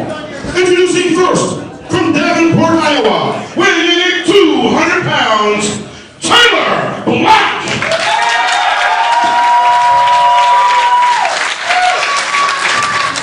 And his opponent, from Othello, Washington, weighing in at 207 pounds, Davey Richards. Tyler Black taking on Davey Richards, and the man that defeated Davey Richards last night, Kenny Omega, joining me in the commentary booth. Once again, I'm here, and very glad to be here. Are you really? I almost enjoy doing commentary more than actually wrestling the matches themselves. You and me are in the same boat, my friend. There you have it. I haven't wrestled in 3 years, and I'm pretty glad for it. I feel like I've been wrestling 3 years continuously, non-stop, without rest. At this point, at least. Well, Tyler Black is another man that shares that same assessment. I mean, he is. I saw him backstage, and he looked exhausted, especially after his matchup with El Generico last night. Generico took Tyler Black to the limit, and Generico came out on top. But I mean, Tyler Black was hanging in there right until the very end. He was put away by a brainbuster by Generico. Tyler Black wasn't only hanging in there; he controlled the pace of the entire match, but expended a lot of energy and power manhandling the body of El Generico, who we made mention yesterday has lost a little bit of weight, not quite filling those new tights of his. That's right. I mean, but the tights did prove to be the difference maker. As definitely, he was able to draw off the feedback of the crowd. He siphoned their energy like a succubus or an incubus. And speaking of crowd energy, the crowd ain't giving Davey Richards no love after powdering to the outside. No, they're not a fan of Davey Richards' stalling tactics, but are big fans of Tyler Black, and it's much the same match for Davey Richards as it was last night as it is tonight. Kenny Omega, much like Tyler Black, a fan favorite here at Pro Wrestling Guerrilla. Very true. Many people make the comparison that my style is much like Tyler Black's, where we can both implement power and agility. Are you done putting yourself over? No, I wouldn't. I'm just kidding. I wouldn't consider that a putover. It's just stating facts. All right, okay. I would agree, but it sounds weird when it's coming from you. That's true. It's like I'm trying to be professional. It's almost like I'm not speaking on behalf of myself. It's like me saying that. Oh yeah, I am one of the greatest able players in the world. Not the greatest, but one of the greatest drop kicks I have ever seen, executed by Tyler Black. I, of course, am arm drag. And one for hyperbole, but I mean that was a beautiful drop kick by Tyler Black. Definitely was. That is one thing I believe Tyler Black probably could do much better than me is deliver a vicious drop kick. And Davey Richards, though, the smaller of the two competitors in this match, but that takes nothing away from him. You can't measure the size of his heart. It's the size of the dog in the fight, not the fight in the ring. I heard that once from a wise man who won the 2008 Battle of Los Angeles. And also... A very strange man. Also squatted with a podium on his back once. Oh, really? Yeah. So. Also made a man do 50 push-ups for... relatively no reason. After his match. Yes, they're very true.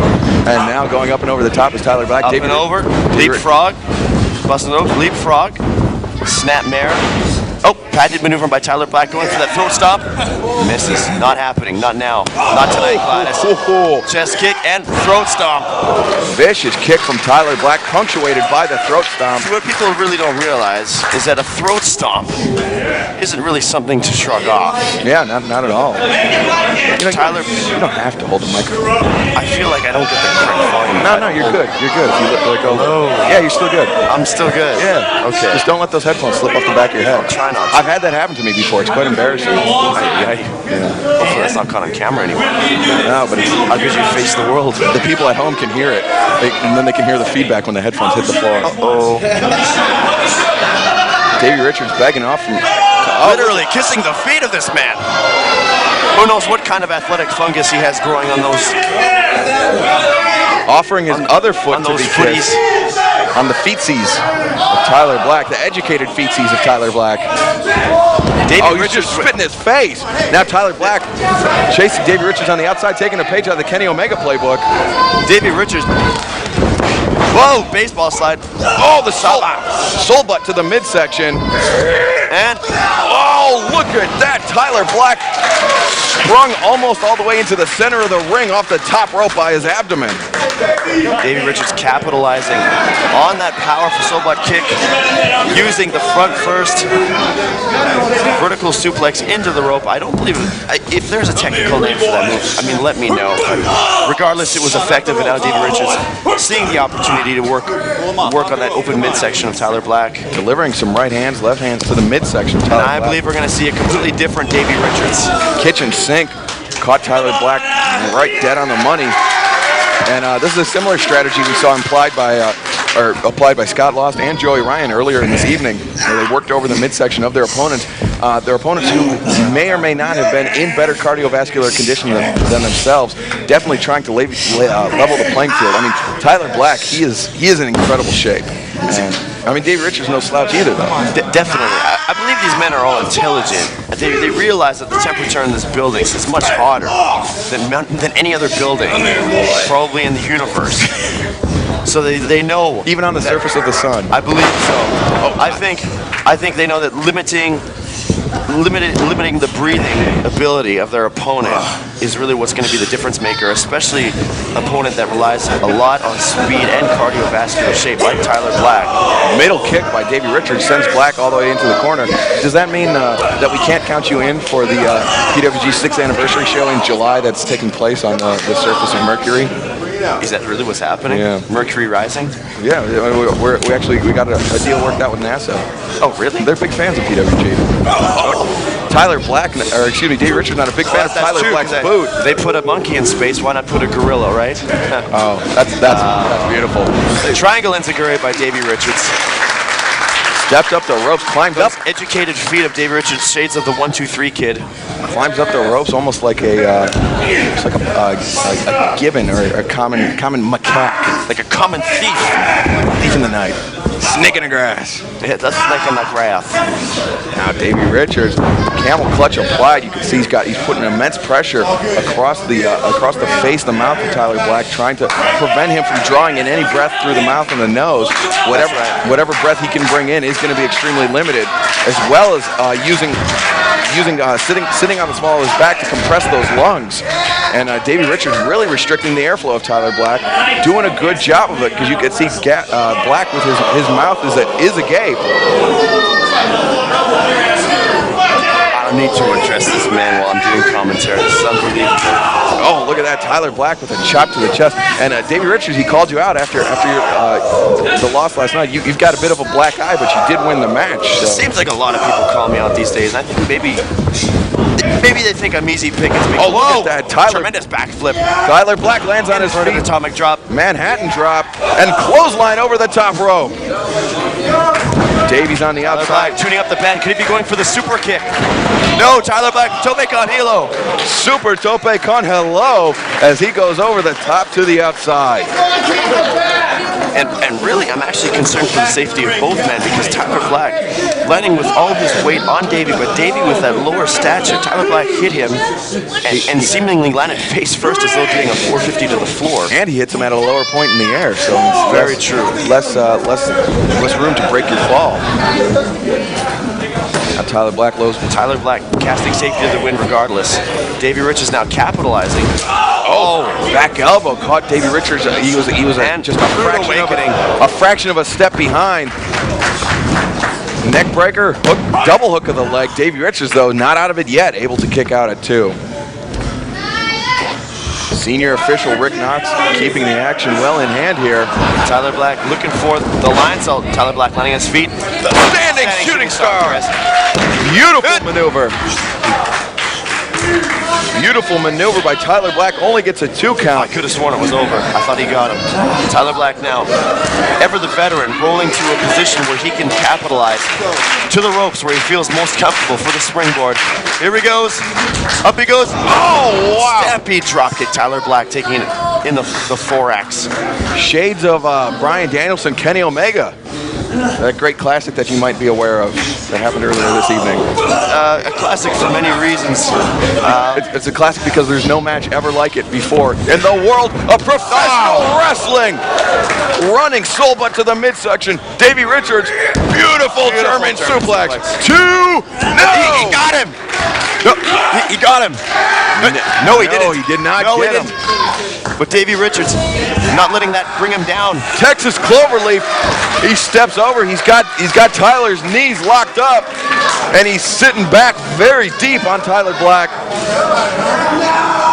He's stretching him. Tyler Black not ready to give up just yet. Tyler Black possibly very close just to the about ropes. to say, Tyler Black maybe in a position where he had to give up, but seeing how close he was to the ropes, he realized that giving up just wasn't an option yet. Davey Richards got Tyler Black set up, rifling him with kicks. Front kick across the lungs. Caught him on the chin with that one, I think. Ay. Davey Richards calling for one more, but Tyler Black has risen to his feet. Caramba. Davey fighting. Oh, wow, these two just slugging each other. Davey Richards with another soul butt. Tyler Black in the corner. Davey Richards charges in. Big elbow for him. Oh, Tyler Black. Elbow of his own. Not saying no. Oh, Tyler Black. Double leg enziguri. Right on the top of the head. Catching Davey Richards on the crown. Rick Knox administering the 10 count to both competitors.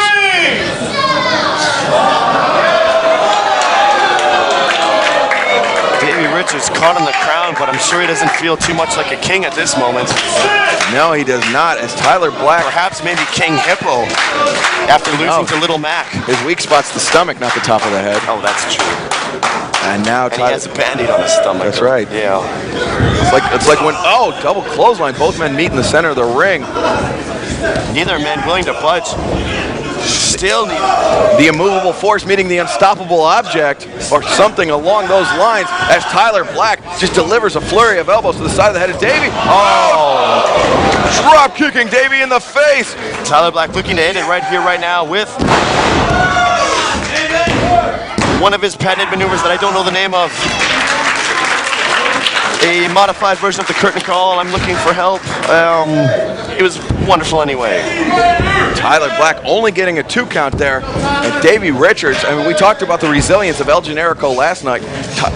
Davey Richards, he's right up there with his, the resilience, unless he's faced with something like... Resilience of Shawn Michaels. Like Kreutz Rath, I was going to say.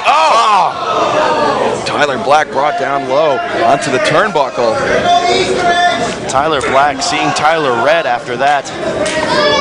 Seeing Tyler... He's seeing Tyler stars. Painting his groin. And I don't mean the rescue team from Resident Evil.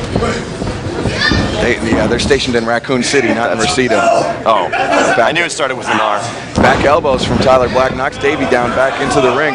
Tyler Black up to the top. Davey going. Tyler Black bumped him off. Davey splash. Tyler Black lands on his feet. Davey Richards pulls him up. 1, 2, and another soul butt. Tyler Black. Davey. A second thrust kick from Tyler Black. Running powerbomb in the corner. Davey dragon screw takes Tyler down. Could this be it? Texas Cloverleaf. Over that Texas Cloverleaf. He steps over. He cinches it in. Tyler Black so close to the ropes. Davey back to the middle. Davey drags him out. Could this be it? No. Tyler Black rolls him up. 1, 2.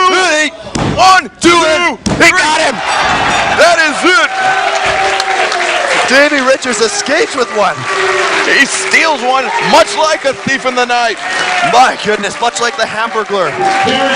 Stealing a plate load of hamburgers. If matches were hamburgers, I would agree with you 100%. Kenny Omega, thank you very much for joining me on commentary tonight. I'm speechless. Thank you very much.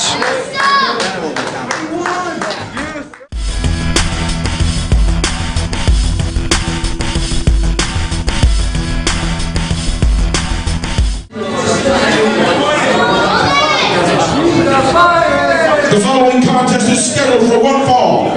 Introducing first, from Tijuana, Mexico, weighing in at 185 pounds, he is the generic luchador, El Generico!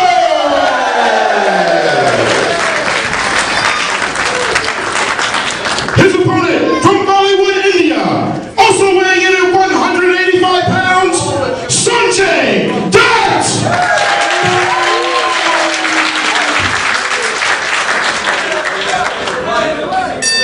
Ladies and gentlemen, we have a very special attraction for you on the commentating booth today. It's me, Brian Danielson, and good old Davey Richards. I'm going to cut you off right there, Brian, because I wanted to come out here and see firsthand what's going on in professional wrestling today. Because let me tell you something, son, since I first got into Los Angeles, I've been in the goddamn bathroom puking my friggin' guts out ever since I saw this crap.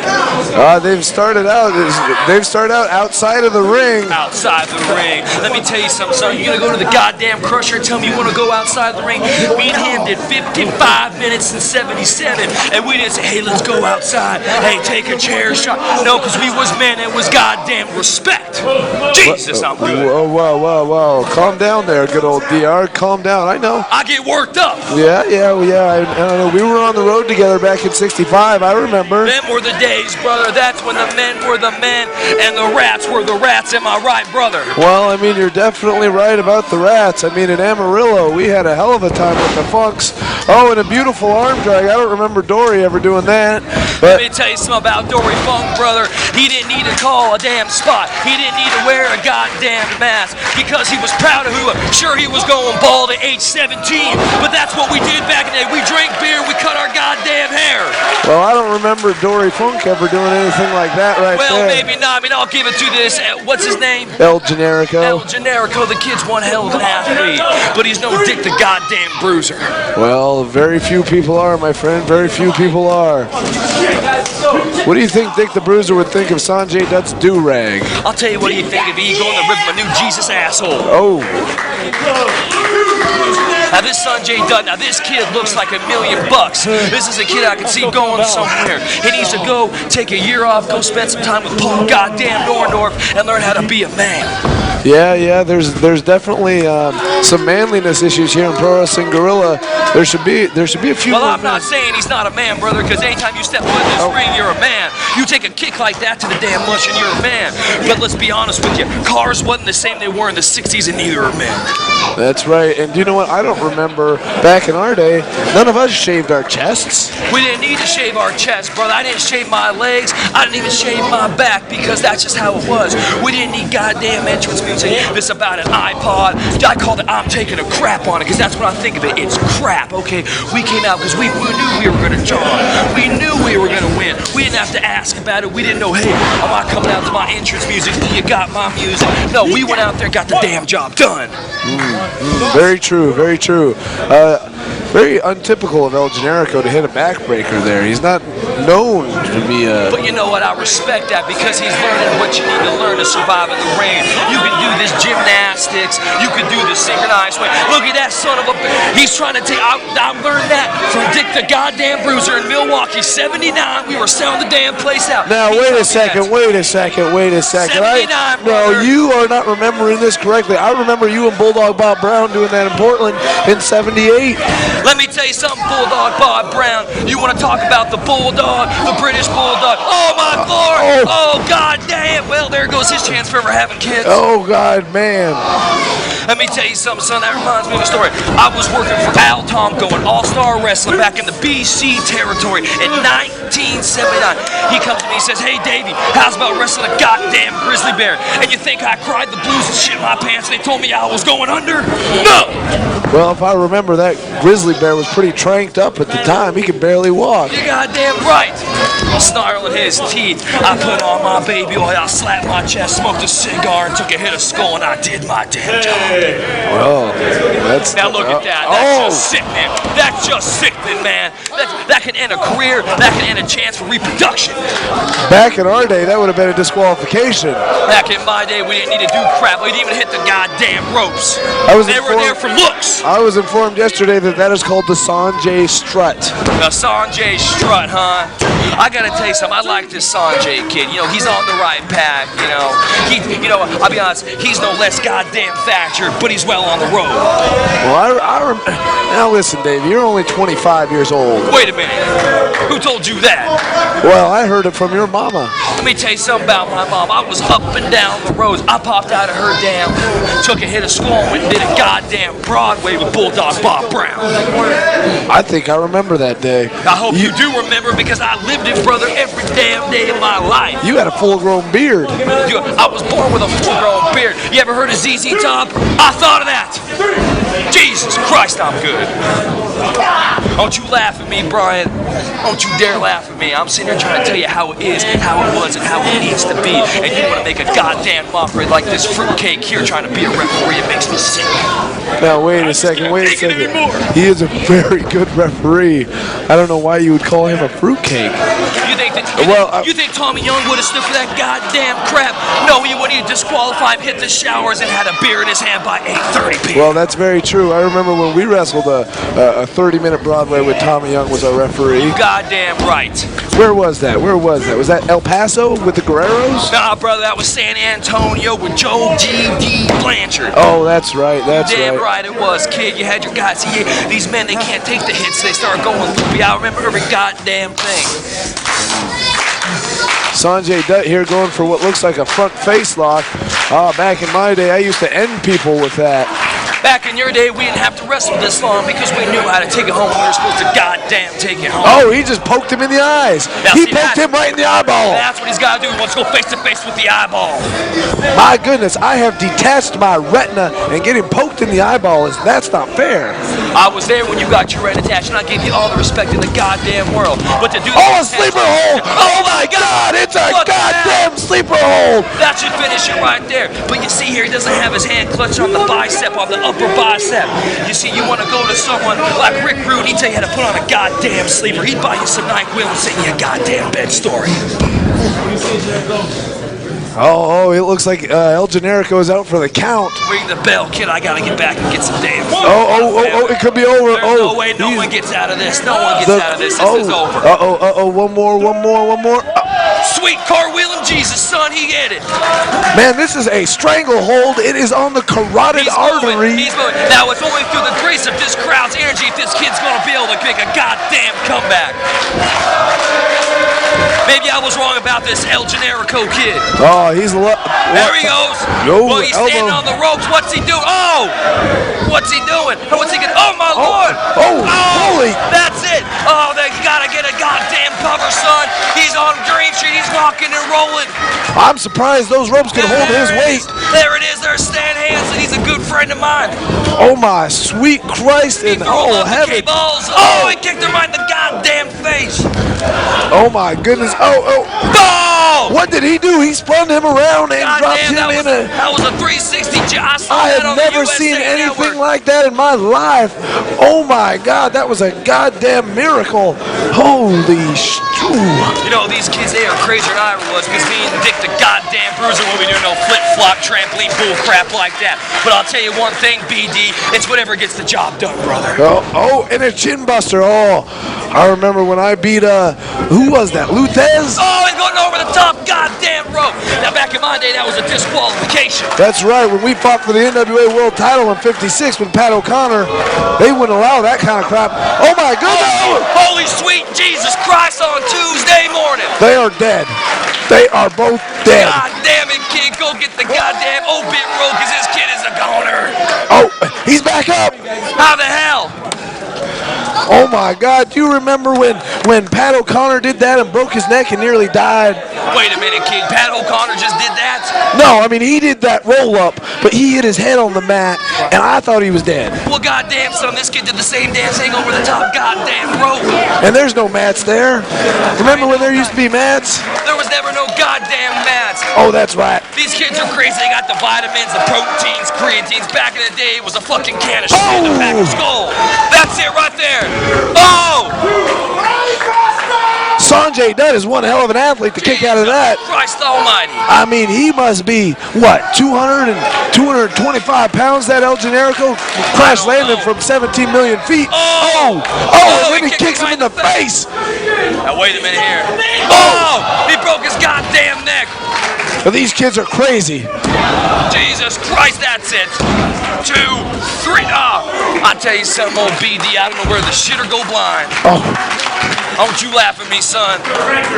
Jesus Christ.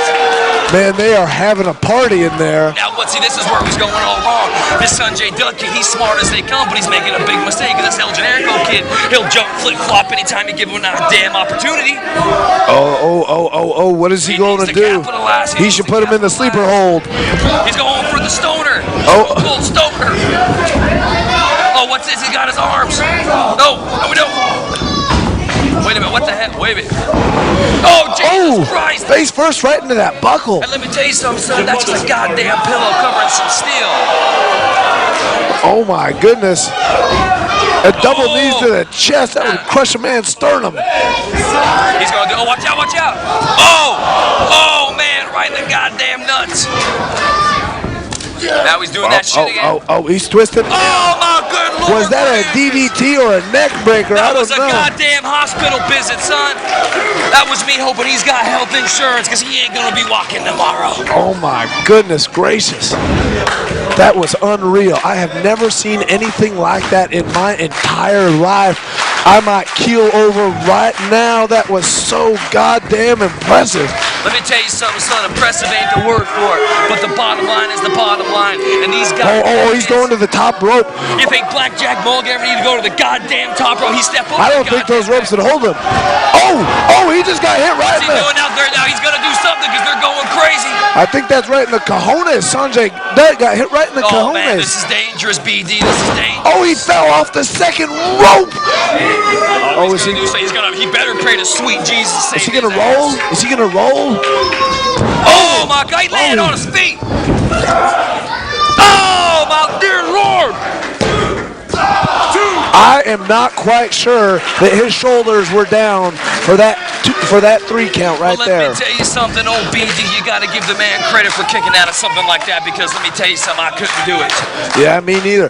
He picked him up for a body slam and dropped him right on his head. You see, back in the day, we didn't need do crap. It was all about respect. It was yes sir, no sir, and 3 bags goddamn full, sir. There wasn't no dropping on the goddamn head. Nobody dropped me on my goddamn head. I punched their lights out. That's for goddamn sure. That's how we did it when we was in the pickup and ready to roll to the next one. Now wait a second. I think you and I are getting a little too fired up here. I think we need to... How can I not get fired up with action like this? Oh my goodness. And they're back on that top rope again. I do not know how that rope has not broke. I don't know how these kids are walking is what I don't know. I'd be in the goddamn stretcher. What is he doing? God. Oh my God. He's going to die. Don't do it. Oh! 1, 2. Oh, referee, ring the bell. Show some goddamn compassion. Oh, right in the face. He's out there. What is he going to do now? What is he going to do now? Oh my goodness. He kicked him right in the goddamn gut. He backflipped, kicked him in the stomach, and then hurt his own stomach. And now we got 2 men in the ring with hurt stomachs. That's the thing, BD. These kids are the best athletes I've ever seen, but that shit's going to take a toll whether you hit it or not. Did you know what one of these kids needs to do? Is slap on a goddamn abdominal stretch. That's what I would have done 30 goddamn minutes ago. What is he going to do here? He's not going to drop him on his head, is he? Oh, no. Oh, thank God. See, I respect the professionalism of that. That's right. That's right. He's going to the top rope again. Oh, he slipped. Oh, he slipped. These guys have spent more time on... Oh, we got him. Choke slam. Choke. Oh, no. Oh, my goodness. What is he going to do here? Oh, that's what I like, a running boot to the mush. That's it. Oh no, oh no, oh no. What's he gonna do? Enough of this. I'm getting scared just Superplex. Oh my goodness! Oh, sweet Christ, Dick save the goddamn me! bruiser just rolled over in his goddamn grave. That's great. Oh my goodness! That El Generico! That El Generico just killed him! He's dead! He's dead! Damn, so he's gonna kill me with shit like that. I'm about to damn a goddamn heart attack. Oh my goodness, well, we will see you PWG fans later. We can't take any more of this. We're gonna have a goddamn heart attack. Jesus Christ almighty.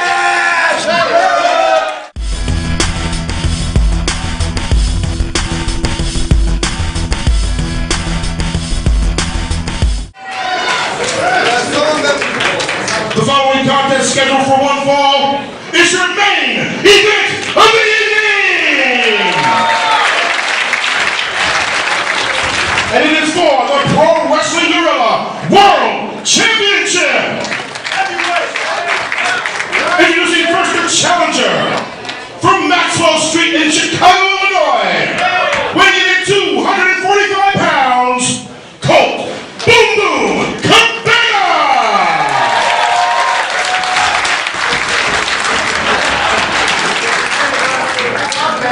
And his opponent from Metropolis, weighing in at 240 pounds, he is the reigning Pro Wrestling Guerrilla World Champion, Chris Hero!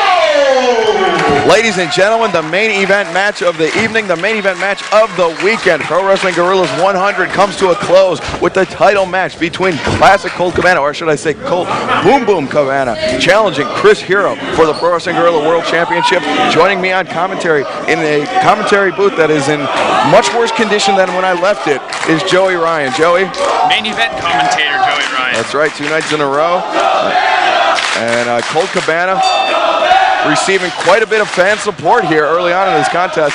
Chris Hero going back to the trunks, perhaps for one night, perhaps for good. Oh, faking Hero out a little bit there. Do we look for this match to have a lot of respect in it? Well, you know, I mean, these two, I believe, you know, I mean, they've known each other for about 10 years, and you know, they've traveled all over the world together, wrestling each other, teaming together sometimes, but more often than not across the ring, just like they are now. And Hero getting backed into the corner. Nope, back in Cabana into the corner now. Hero backed into the corner by Cabana. Rick Knox calling for the break, and a clean break there by Chris Hero and Colt Cabana. You know, those dueling Cabana and Hero chants remind me of when you and I used to go at it, and the fans would be torn and uproaring over which one of us they loved more. Do they want to know who? Or were they saying who they loved more, or they wanted who to lose the match more? I could have gone either way. Oh, look at that, Cabana trying to fake Hero out, going for the single leg takedown. Hero. Oh, look at this, the agility by Cabana.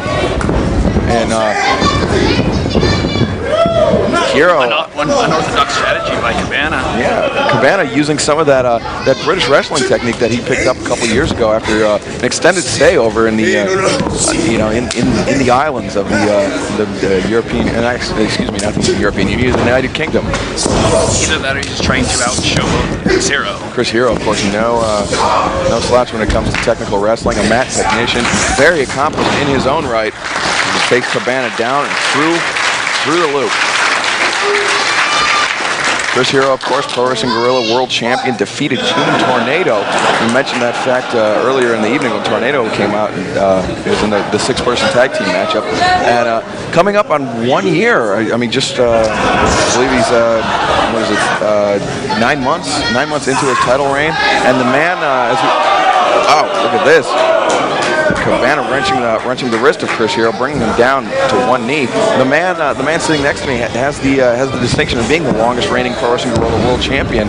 But a victory here for Hero would carry him through 9 months and into DDT4, where he's scheduled to defend the title if he retains tonight. And that would put him in about 10 months, nipping on your heels, Joey, right? You know, that's a record I'm very proud of. And, you know, it's easy. I don't know if Hero has it in him. Especially when he's facing somebody like Cabana, somebody he knows so well, but somebody that you know, is very surprising. I mean, he's a big guy, he's powerful, but he's extremely agile too. let's not forget to mention that I was the longest reigning and highest drawing champion. Is that true? Because That is true. Last month we seemed to have a pretty full house. Chris Hero was champion last month. Touché, salesman.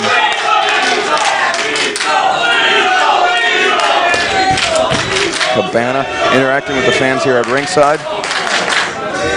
I'll take this moment to mention that you can get all the latest news and information and the DVD releases about Pro Wrestling Guerrilla at www.prowrestlingguerrilla.com. See, I'm like a real commentator when I do that. I'm very impressed. Thank you.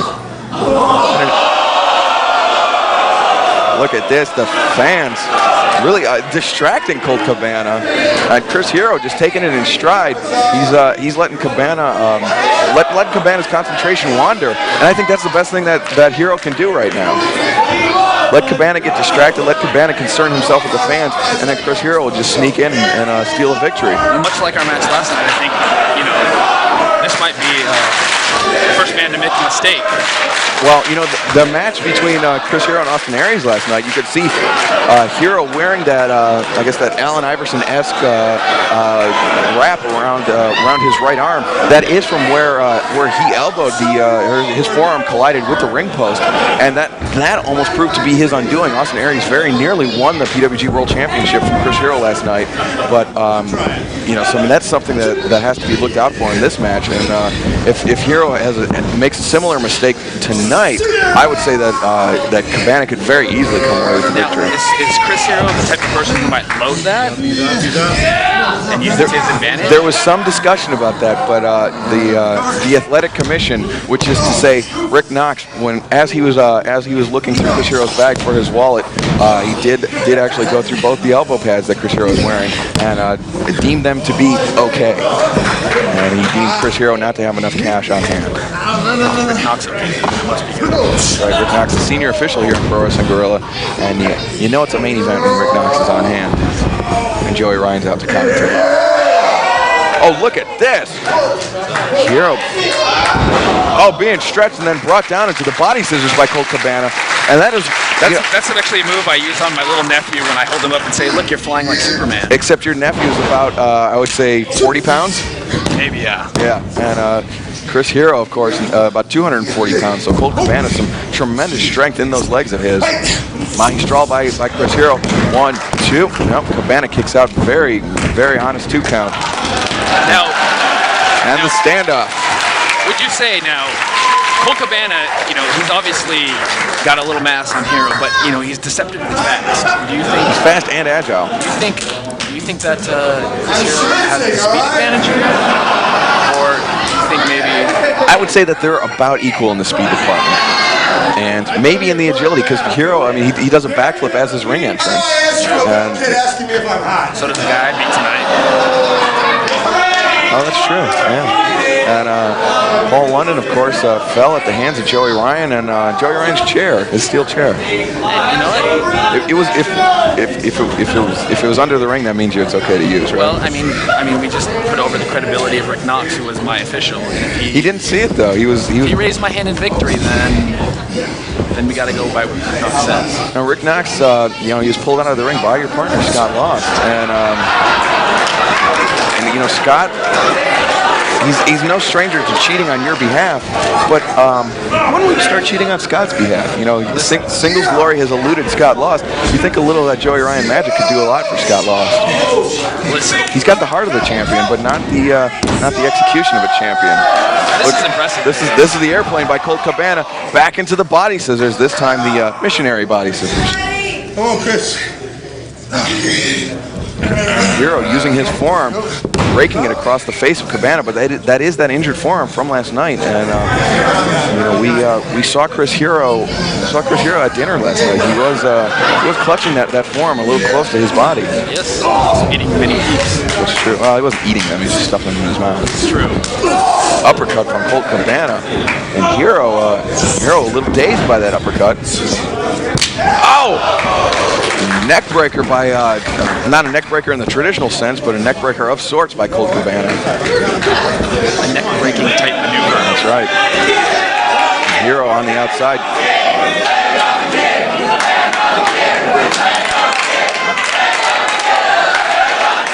What are they saying? Something about it. On the kid. Oh. The fans taking umbrage with our youngest fan here in attendance tonight. And, you know, though, that's not a... Fan just broke a chair. That's $40. And it is $40. I hope he's okay.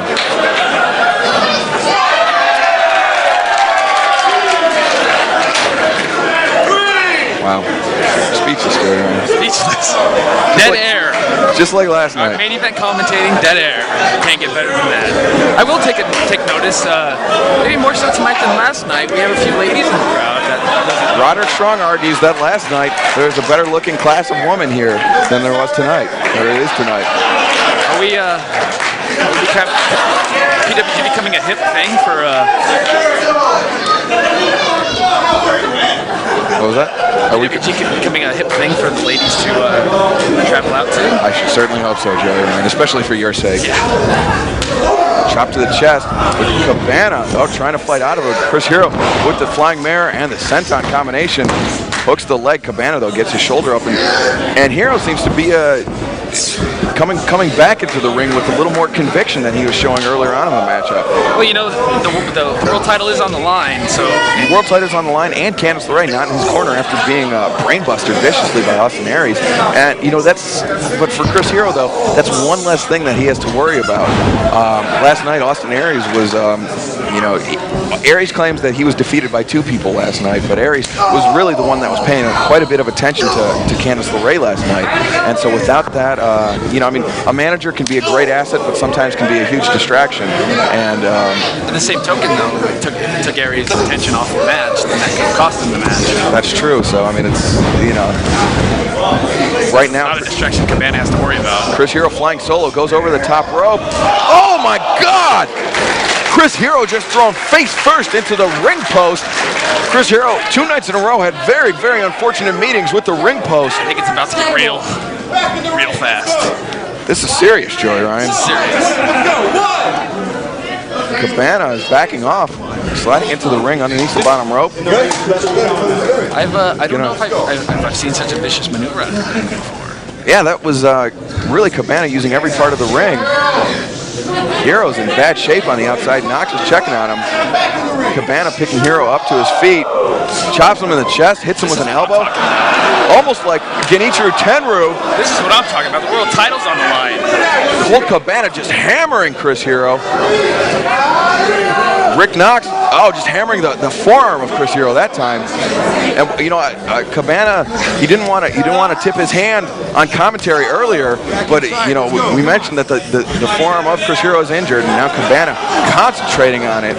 So you're responsible for this? No, he said fans were telling him. Oh, okay. Fans are responsible for this. That's right. But this is what I like to see. The world title's on the line. That's a prestigious belt. It's been defended in several different countries. I mean, it's a high prestige.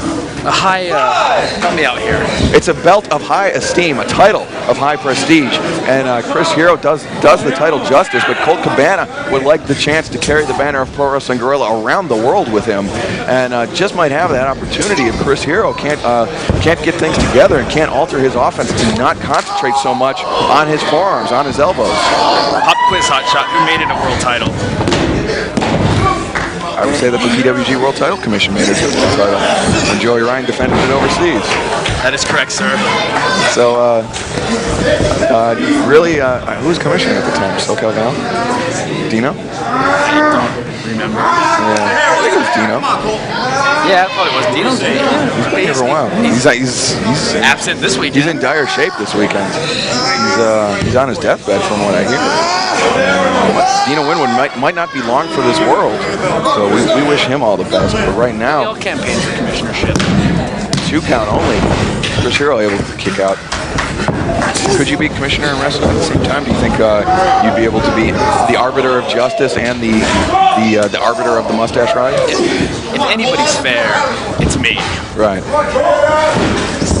Oh, Cabana going for the headbutt to the midsection. Hero, though, sunset flips over the top. Oh, wow. Cabana with a phenomenal reversal of the sunset flip. Kick to the midsection, or no, kick to the forearm. Hook of the leg. Hero kicks out. Cabana really making Hero sing for his supper, as it were. Hero's a good champ. He's a fighting champion. He's obviously got the heart of a champion. I'm not trying to discredit him or anything, but having that belt for 18 months is a big deal. It is. It's a huge deal, and so far, Hero on about month 9. If he's successful tonight, I mean, that'd be another feather in his cap. I mean, he's defended around the world in Australia on 2 separate occasions here in Reseda, Burbank, and so Chris Hero really is. I mean, he's been doing the title a lot of justice over the last 9 months. Actually, to his credit, he also petitioned to defend it out in Noah, but because PWG is more closely aligned to Dragon Gate, Noah didn't want to dignify Pro Wrestling Guerrilla with the title. Right. Chris Hero up and over the top rope. How those Japanese are in their honor, their politics, their code of conduct. Chris Hero lands on his feet, a bit slow to get up though. Throws Cabana out to the outside. Change momentum that he needs. Chris Hero, he sees Cabana out of the corner of his eye, charges in. Backflip, lands on his feet. Baseball sliding dropkick. The heel of his boot caught Cabana right on the chin, and this could be the change in momentum that you just forecasted, Joey Ryan. He needs to get on him. He needs to stay on him, though. Hero looks like he's catching his. He's caught his second wind, but unless you don't get many breaths when you're wrestling Cabana, so he's got to stay on him. That's right. Boot to the midsection, trying to take the breath away from Cabana once again. Rolling neck breaker, and the impressive heat here in the Legion Hall in Reseda cannot be doing Cabana or Hero any favors. The longer this match goes, the harder it is for each man to pull out the victory and to keep kicking out, to keep breaking those submission holds. And so, time could prove to be a factor here in this match. Absolutely right, and I would just like to point out right now that Cabana's singlet crotch is a small package.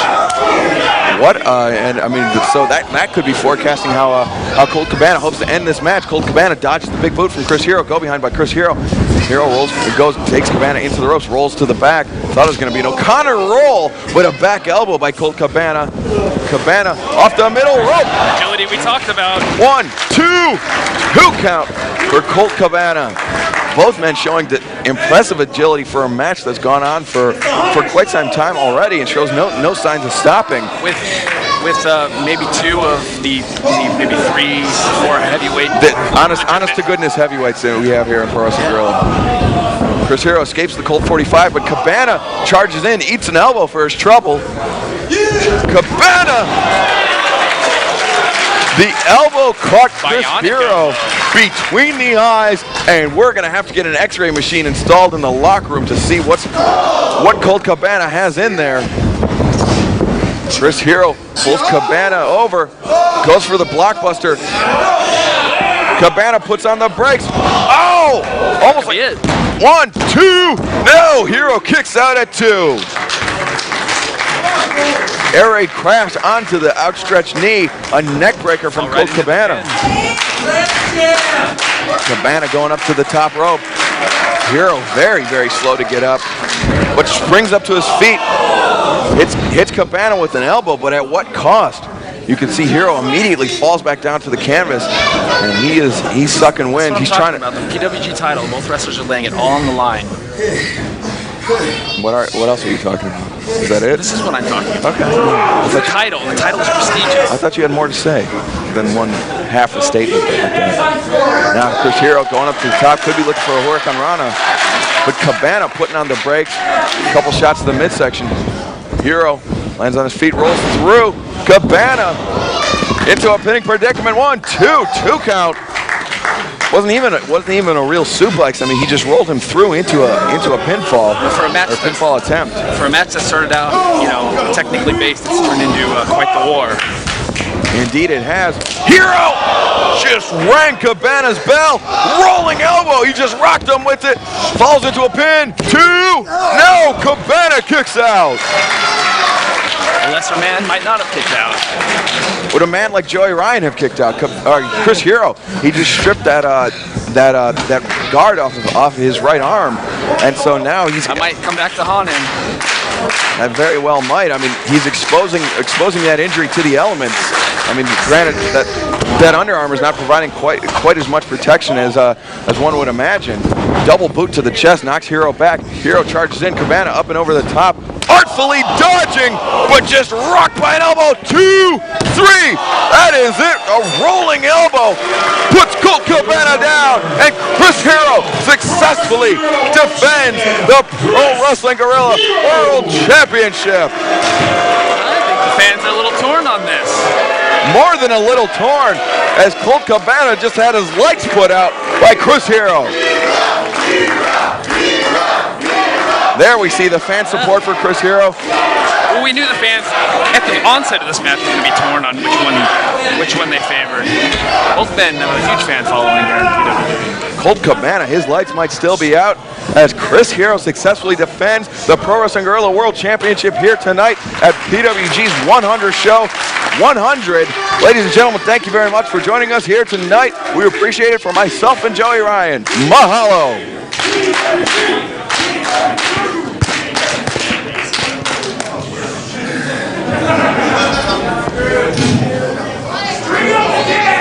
This will be short. All I gotta say, there's no doubt in my mind that Scotty Goldman's gone and Colt Cabana is back. He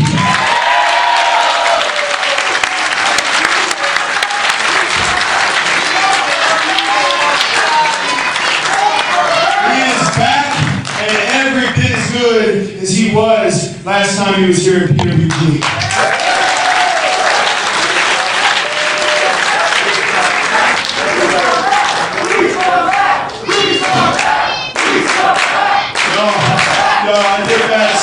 I think that's a foregone conclusion. Colt Cabana will be back, I'm sure of it. So, ladies and gentlemen, give it up for my brother, my friend, my road dog, Colt Cabana.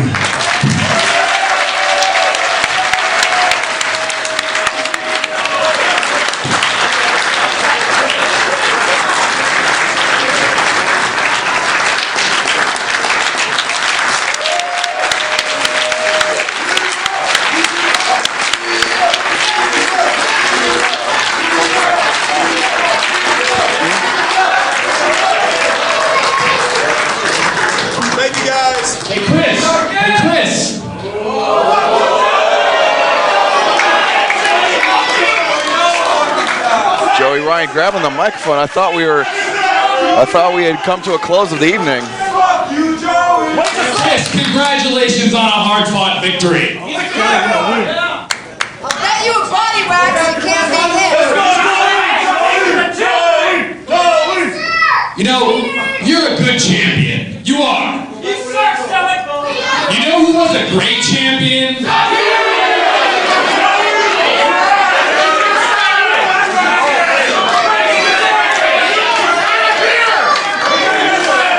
Joey Ryan was a great champion. Joey Ryan claiming he was a great champion, perhaps the greatest champion. You know, you might take that belt around the world defending it in different countries, but I made that belt a world title by taking it to other countries and defending it. Joey Ryan, he speaks the truth after he defended the title in England or Germany. You know, it wasn't that long ago that the Dynasty ran things around here. Maybe it's time we take our show. Oh, Scott Lost. Scott Lost just blindsided Chris Hero. And now Hero trying to fight out of it. But Scott Lost is just attacking Chris Hero, the PWG World Champion, in the ring. And, you know, that we saw this alluded to earlier in the evening when Scott helped Joey defeat Paul London. Now Scott Lost going up to the top rope. Could we be seeing the Extinction Agenda, their tag team maneuver as part of the X Foundation? Paul London and Bryan Danielson come out. Paul London and Bryan Danielson come out to save Chris Hero just before the Dynasty with Joey Ryan and Scott Lost were about to execute the Extinction Agenda. Paul London picking up the Pro Wrestling Guerrilla World Championship title. And now Chris Hero, Bryan Danielson, and Paul London standing united inside the ring. You want to start some shit with me, Joey Ryan? You want to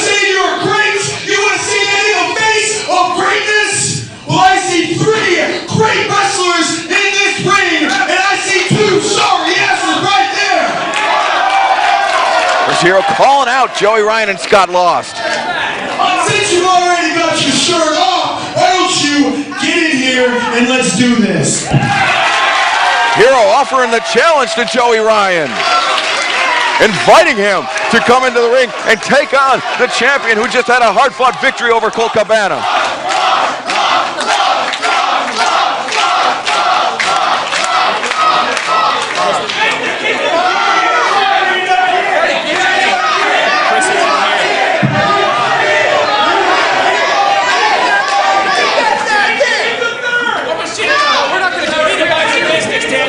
This 3-on-2.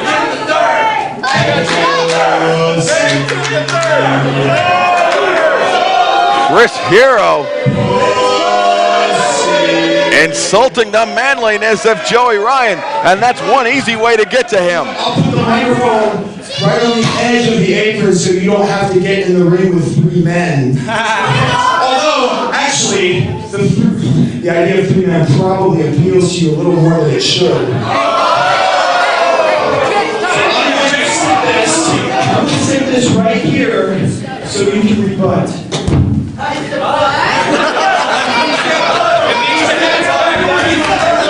Chris, you put it the wrong way. He likes to go down like this way, head first. Oh, London. I don't even know what to say about Paul London. That was awesome! The youngest fan, providing the biggest laughs. Hero, you might have friends, but we have friends too. And if you think we're getting in there 3-on-2, I talked to the cameraman. you are sadly mistaken. But be warned, because I'm coming for my belt. I ain't taking my belt back. Joey Ryan emphatic that he should be the Pro Wrestling Guerrilla World Champion. Prepare yourself, Hero. I got some surprises in store for you.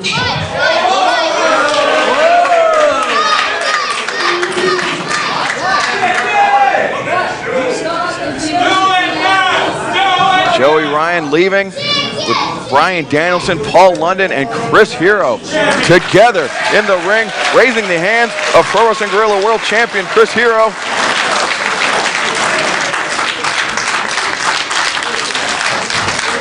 Now Hero taking the microphone. Pardon the bullshit. This has been a great weekend for Pro Wrestling Guerrilla and for all of you. So thank you very much for coming out and making shows 99 and 100 completely memorable. Thank you from the bottom of my heart. And one more thing. The next shows are going to be May 22nd, which also happens to be my birthday. So, if anybody wants to bring me a gift, don't be afraid to do it. Thank you very much. Have a good night, everybody.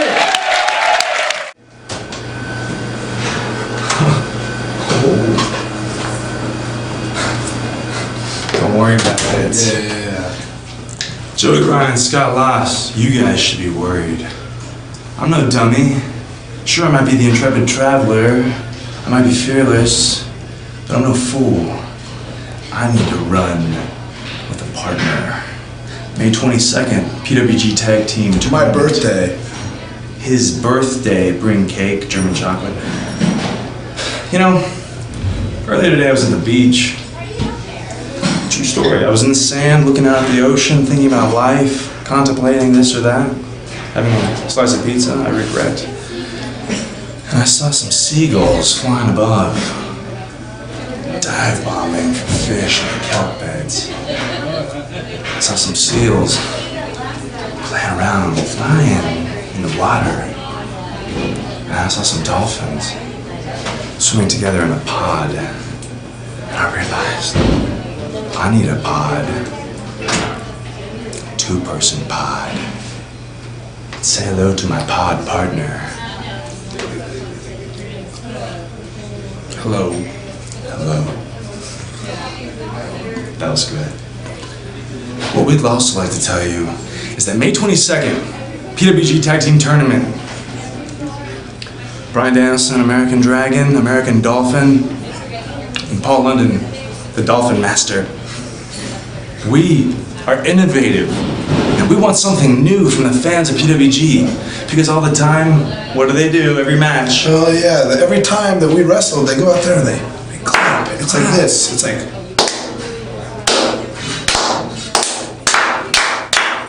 And that's great. That's great. Don't think we don't appreciate it. It's awesome. But with Paul London and Bryan Danielson, there's a bit of a buzz going around. Buzz. What we'd like you people to do is join the swarm. Join it. So don't clap for us. Don't clap. We don't need to be clapped for. No, I will What we want is a buzz.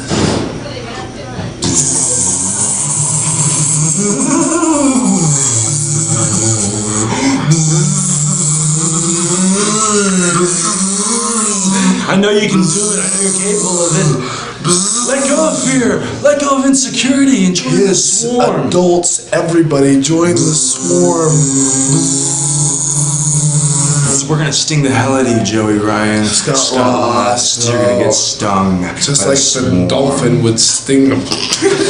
It totally would. It's a hybrid dolphin. It comes from the island of Dr. Moreau. This is crazy. No, I don't understand. You need to understand, Ryan. You need to understand, man, because we're a pod. The PWG pod. Join the pod or the swarm. Take your pick. Join them both.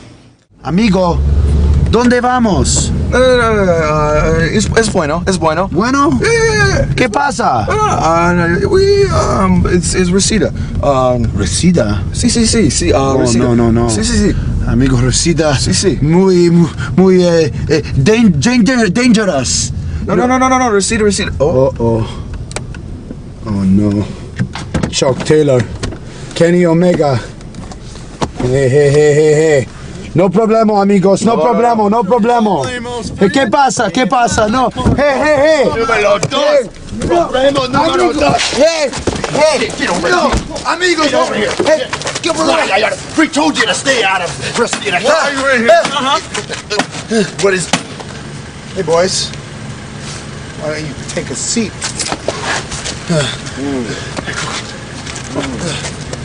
You're real lucky this ain't fun no more. This still ain't over yet, El Generico.